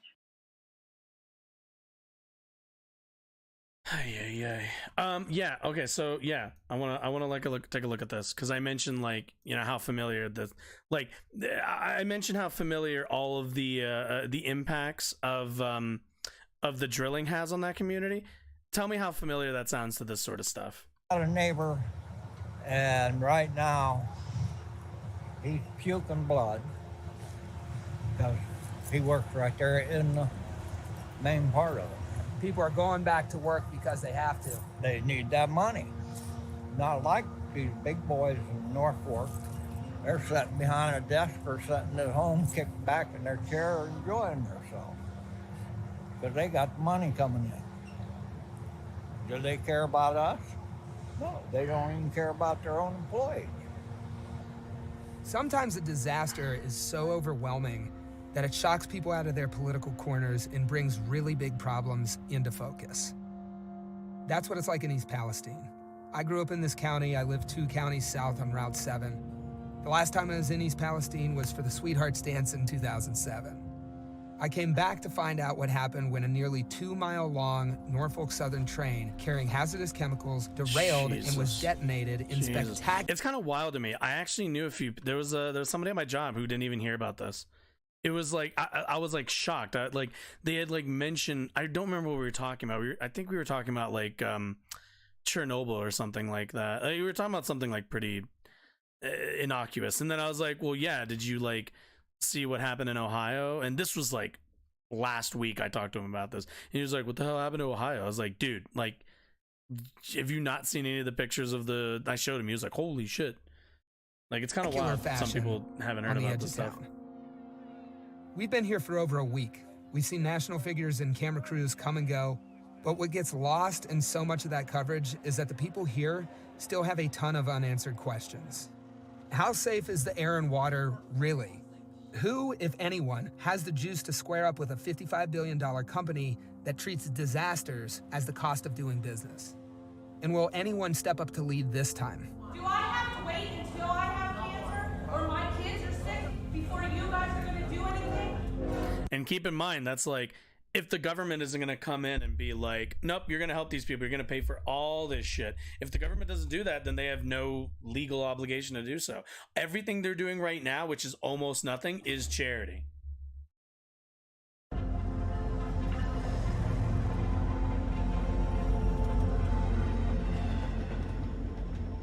Nice to meet you guys. Yeah. Care to do an interview? Yeah, I'll do one. My name is Luke Lavin. I live a couple blocks from here on Alice Street. We're in East Palestine, pretty much right ground zero for where the train derailed. Friday night, my wife and I were playing Call of Duty, and we heard some banging around, and we didn't know what the heck it was, so we paused it. You know, we come out here, and it was a spectacle, really. I kept telling my wife, "Oh my God, this is big. This is bigger than we're going to even ever imagine." The train derailed on the edge of town late at night on February 3rd. 5 cars were carrying toxic vinyl chloride. Left alone, the damaged cars would have gone off like a bomb. So officials on the scene did what's being called a controlled release. A mushroom cloud of toxic chemicals filled the sky, stretching out for miles. It was like hundreds of miles. I'm gonna say, you couldn't, Rick and Morty, nice. You couldn't fucking pay me, dude. If I was living in that fucking community, my ass would have been gone. I'd have fucking moonwalked my ass out of the minute I saw that mushroom cloud. Like, that shit was out there, and I was just silent for a moment. That feeling. Granted, most of those people, they don't. Where the fuck are they gonna go? Where are they gonna go? Their second homes? With this? Lucky they have the first one. 2 days later, government and company-sponsored tests declared the air and water safe. I hate all of these houses. And a mandatory evacuation order for residents in a 1-mile radius of the derailment they still was deserve lifted. their houses. Minutes later, the trains were back on the tracks. And in the days and weeks since, residents have gotten very few answers to their many questions. So Luke, walk us through what communication has been like of really important information after this derailment. I'm going to give you the shortest answer possible. There isn't any. I mean, really, from Norfolk anyways. You're a multi-billion-dollar corporation, and they can't even give you the answers to some simple questions that even a little bit of research on Google can give you. They're not. Here's the question, my man. Why would they? Who the fuck are you to demand questions from a corporation? That's how they feel, by the way. Talking, they're trying to protect themselves, so. Yep. I mean, but they need to at least let us know what's going on, you know. Norfolk Southern has been carrying out most of the major operations since the disaster, hiring contractors for the cleanup, the testing, everything. When they did the test, I was actually crying as the team walked through my house because I said, there's no way in hell I'm the only one smelling this right now. I noticed the smell right away. I can smell a cleaner smell. They said they didn't smell anything at all. So you've had a test at your home. Who did that test? That was CTEC. That was the Center for Toxicology and Environmental Health, the company that Norfolk. I've heard of these guys. I don't know if they're gonna. Hopefully they'll say it, but I want to say it before them because it's my stream. CTEC is a private company that was hired as a third party to do tests on behalf of Norfolk Southern. So understand that whenever they do readings, like if they come in, they do they do an analysis of this woman's house. They have it is in their best interest to give the results that are best, not for this homeowner, for Norfolk Southern. Norfolk Southern benefits the most if they can show test results that say the derailment of those 5 cars caused no material damage, right? So naturally, they hire a third party who, again, are getting paid by Norfolk Southern to give them, if not like explicitly give them the results, but at the very least, like, you know, if you want to be on the good side of the company that just hired you, you're going to give them the results they want to have. This is the problem with a lack of government regulation, and specifically a disinterest in the regulatory body of the federal government and state governments for that matter. But we're specifically talking about the federal government in this case. contracted with. It turns out the initial testing used to justify the claim that East Palestine's water supply was secure was conducted by a third-party contractor hired by Norfolk Southern in a way that didn't comply with the EPA's own testing standards. It begs the question of why the company that caused this disaster I'm assuming was you ever just charged come into with handling random the response in the first place. Random streams. Why the fuck would you let Norfolk do that? Spout off why would you let nonsense. them clean up their own mess? They have every reason to just cover it up. This is the only thing that I've received from Norfolk so far. This is just a little pamphlet just telling us about what they've done. 3,150 cubic yards of contaminated soil and 942,000 gallons of contaminated water.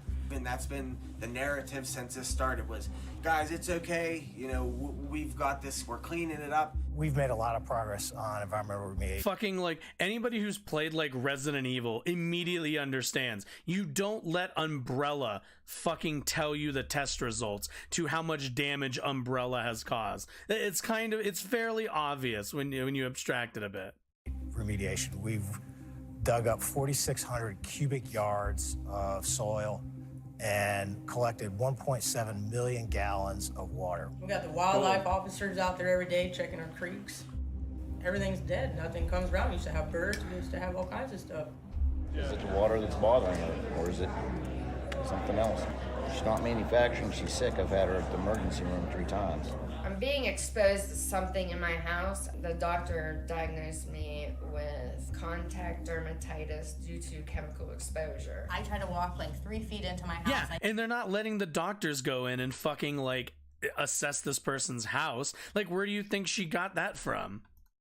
Especially since a lot of people are, like, talking about having these issues. They think they can just throw a bunch of science words around and then just expect us not to question it. I just really like to know what exactly they're doing at this point. In Norfolk, personally, I'd like to know why people are getting sick with CDC symptoms and why they're just not taking that seriously. I mean, they match the symptoms identically and they're just still like, oh, those are unrelated.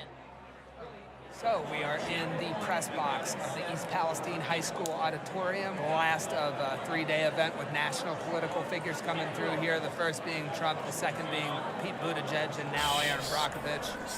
Imagine getting beat to the fucking scene by Trump if you're Pete fucking Buttigieg. These fucking libs, I swear to fucking God. And you know they don't give a shit because this community, I saw like a Trump sign in front of somebody's house in one of like the frames where they were just filming the neighborhoods. So you they don't give a shit because they're like, right, Trump supporting town, who gives a fuck? Which is something like, you're the president of the United States. You're like everybody. Like, I don't give a fuck who these people voted for. Nobody deserves to get fucking poisoned by fucking corporations.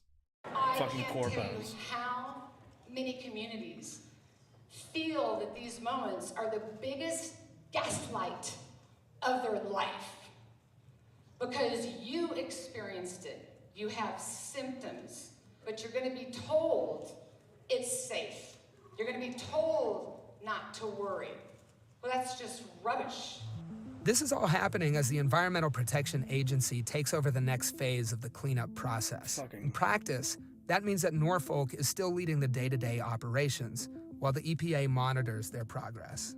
But the EPA plans to use its powers to force Norfolk to foot the entire bill for the cleanup. And if the company fails to finish the job, the EPA will do it themselves and invoice Norfolk for 3 times the original cost. I want you all to know that we are holding Norfolk Southern. Once again, like, why wouldn't you find them? Fucking, like, find them.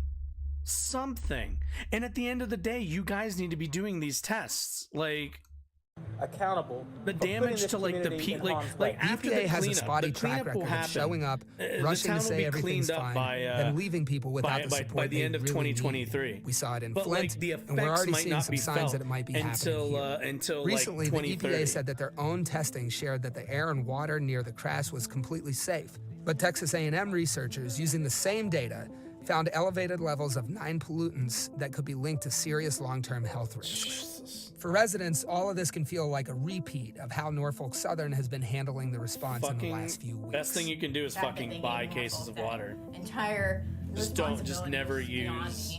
I just don't know. I hope the EPA EPA can make it right, but I did. Then again, you can't fucking shower with bottles of water either, so like even then you're kind of fucked. They just didn't know.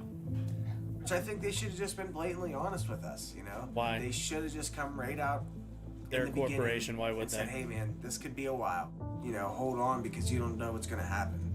And that's the uncomfortable truth. That company's like, oh, cool, go fuck yourself. We're a corpo. We don't give a fuck. No one really knows what the long-term health effects of all of this will be. When you burn vinyl chloride, it forms dioxins, which are itself their own very hazardous form of chemical and are very, very persistent over long periods of time. That's Emily Jeffers. She's a senior attorney at the Center for Biological Diversity.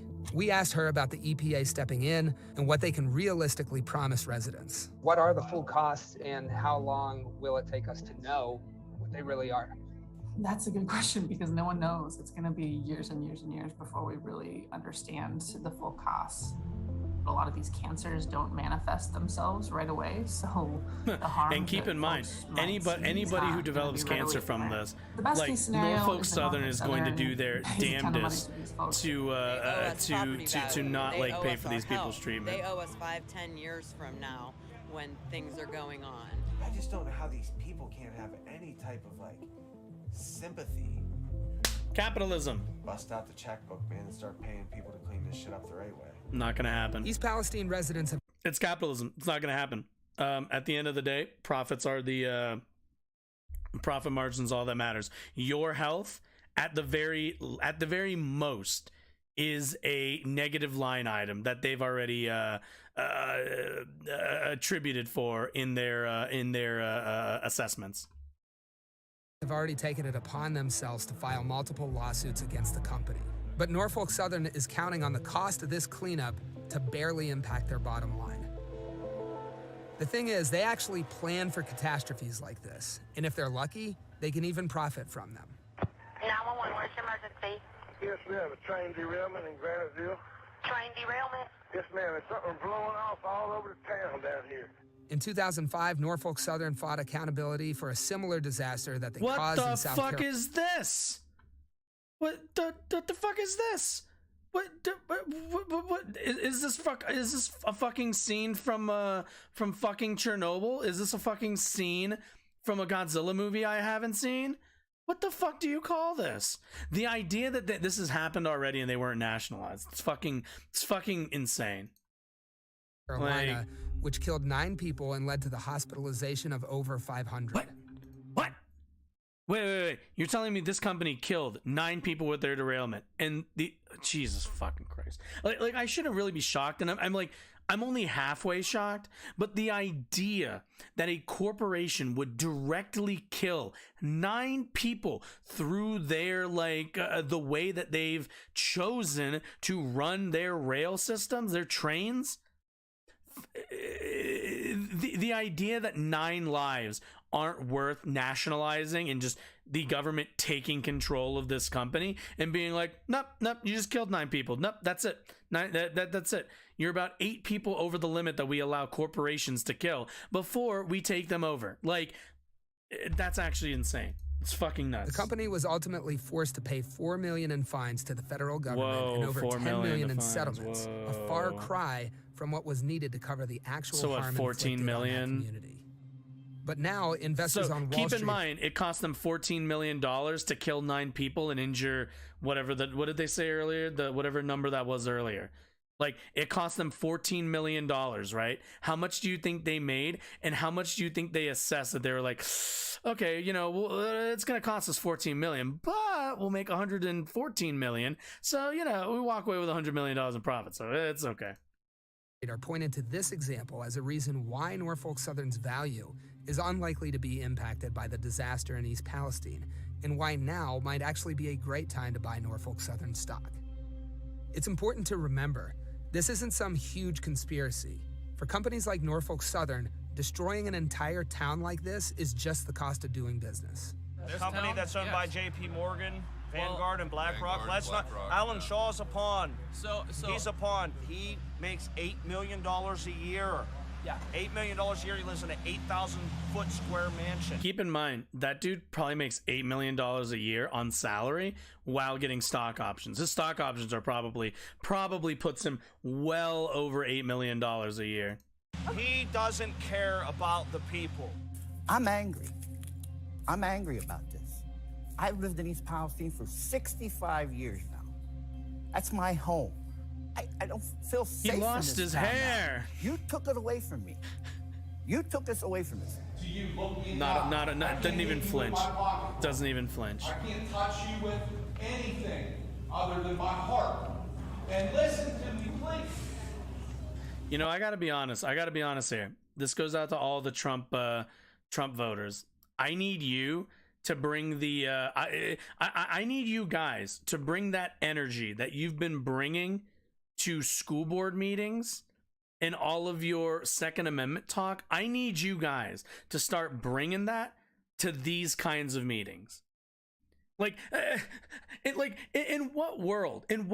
You know, there are people who are like concerned about like the indoctrination of gender ideology in their kids, and they come busting into these like school board meetings, like let's be honest, low key armed and like ready to attack.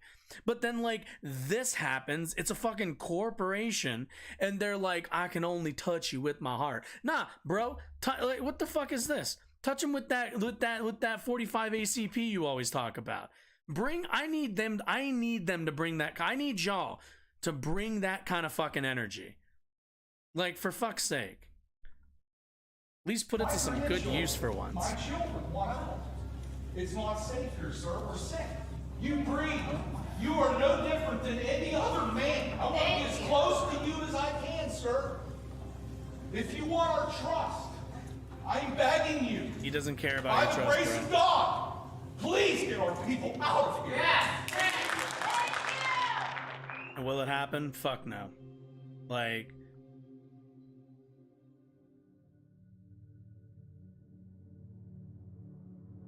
this area, the one that I grew up in, has been dealing with polluting industry for a long time. There's a picture from 1981 of a person in a hazmat costume protesting the construction of the nation's largest hazardous waste incinerator. That person is my mom, and the incinerator is just down the road from where the train derailed in East Palestine. Jeez. Contaminants from this disaster are being burned off there right now. Heavy polluters have always been in Columbiana County, and for the longest time, it felt almost impossible to speak out against them. And you know why that is, right? Like, the reason why all of the you know, the waste burners, all the rest of that stuff, there's a reason why they're all in these rural communities. And it's because these rural communities are run by fucking mayors, by fucking state legislators, by fucking state senators. Like, they're run by all these small government, like Republican representatives, and sometimes Democrats, I'm sure, absolutely. But all these bought off, campaign funded politicians who don't give a flying fuck about these citizens of these small towns, of these small communities. Keep in mind, these people get this shit put in their neighborhoods, put right outside of their towns, not because they couldn't go anywhere else, because they want them there. Like, these communities, these companies give so little shit about these people's well-being, quality of life, quality of job opportunity, that they go and put all these harmful, wasteful, dangerous workplaces, these dangerous factories. They let these fucking derailments happen in these neighborhoods, and nobody fucking blinks an eye in the Ohio government and the federal government, because they're all taking campaign fucking donations, because they all get money from industries in that community. But unfortunately, because most of them has had their money extracted through the through the Walmartification of their communities, there's no more small businesses.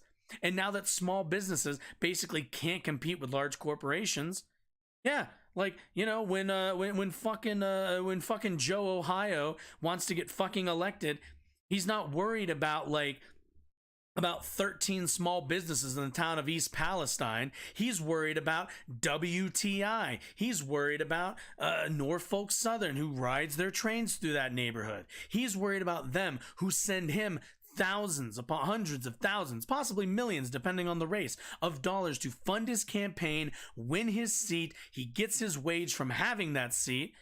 You know, he's taken care of for life. He just hangs out. You know, he passes laws every once in a while. People complain to him every once in a while. But, you know, at the end of the day, if anybody ever stepped up and challenged him, like we saw in West Virginia, what's her name, who challenged Joe Manchin, they're just going to overwhelm them with money. They'll just go back to those donors, back to WTI, back to Norfolk Southern, say, "Hey, Chief, I need a few extra dollars to win this primary, this general election. And if you do so, then I'll continue to look the other way when you pollute my citizens' water, my citizens' air. Because guess what? I'm the fucking mayor. I don't even live in this fucking town. I live I live in fucking Eagleton or whatever the fuck. Like that's the relationship. That's how we got here." Utter corruption. Utter fucking corruption. This time feels different. I think it brought attention to a lot of people, especially in like Sleepy Little East Palestine, that never really questioned a lot of things that like big things like that. Because I mean, it is a big thing. You think politics don't involve you until they directly involve you. Yeah. The Norfolk Southern disaster was big enough to shock people out of their political corners and raise questions about how business is done.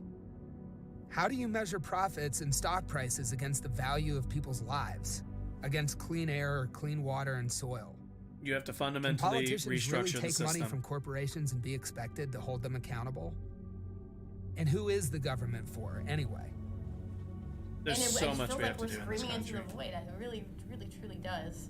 I wish. 'Cause you are. It 'Cause wasn't you up are. to us to have to do everything ourselves. Like, I mean, I just want to go back to like a normal life and do the stuff I want to do, like not just try to figure out how to like avoid this like chemical apocalypse right now. We might not have the Palestine that everybody wants, but I think it's definitely a possibility for us to at least be safe somewhere. With everybody's voice and a continuous cry from the community, it's not too late. It takes I wish I a believed lot to go toe-to-toe with a $55 billion company, and I think that company is counting on people to return back to normal and to not speak up about it and kind of let whatever happens to their town happen to their town. But those people are clearly set on taking a different path. And I wish them all the luck in the world, which they will need. Norfolk Southern can get that. Jesus. Imagine needing all the luck in the world to get reparations for your air and your water being poisoned by a corporation that's worth $55 billion. And imagine you need all the luck in the world for that. Even though it sounds rather obvious, it's like, well, they got $55 billion.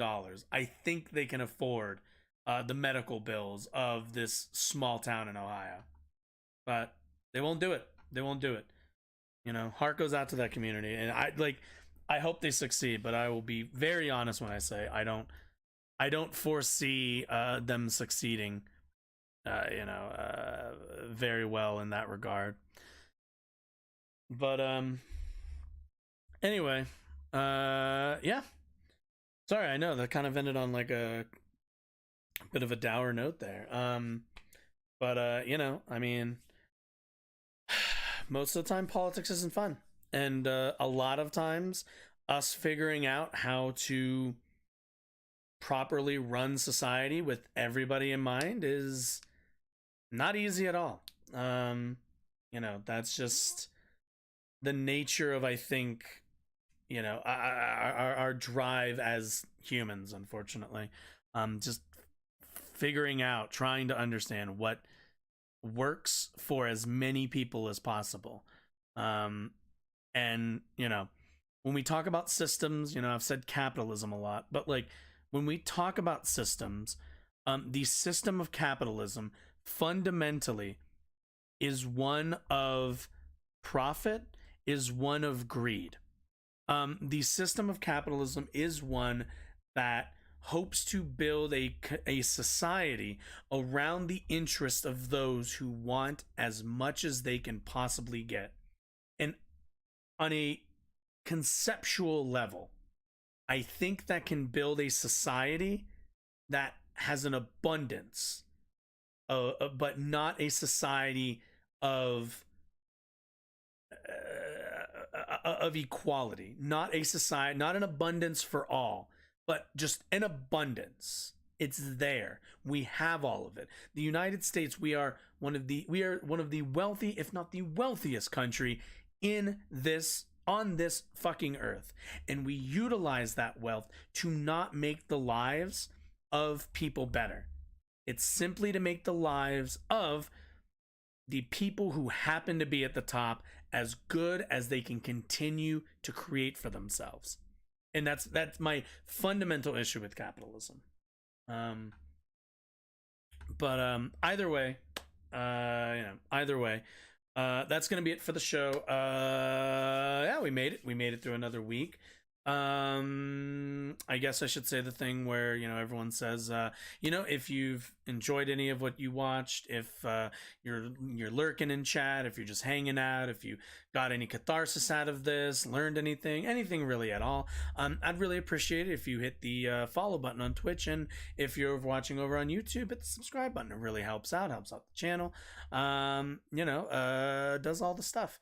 Either way, I don't think we have anything I don't think I have any notes for Monday. Next week, we are going to Thursday.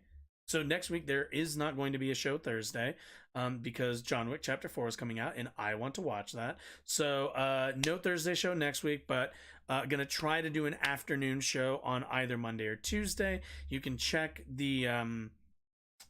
my schedule. I'm gonna kind of figure that out probably before I turn my computer off at the end of the night. But certainly check to see what time the stream is gonna be for next week. Definitely Monday and Tuesday at 7 p.m. the normal time. But there will be some kind of, probably be like an afternoon thing, on Monday or Tuesday, one or the other. But either way, yeah, that's it from me. You all have been a great audience. I appreciate all of you, even the people who are idiots in chat and say dumb shit. Appreciate you too. But either way, everyone have a lovely weekend. Shazam came out. I don't know if it's good. I thought the last one was really good. I might see it, I might not. We'll find out on that one. But either way, you all have a nice night, and I'll see you next week.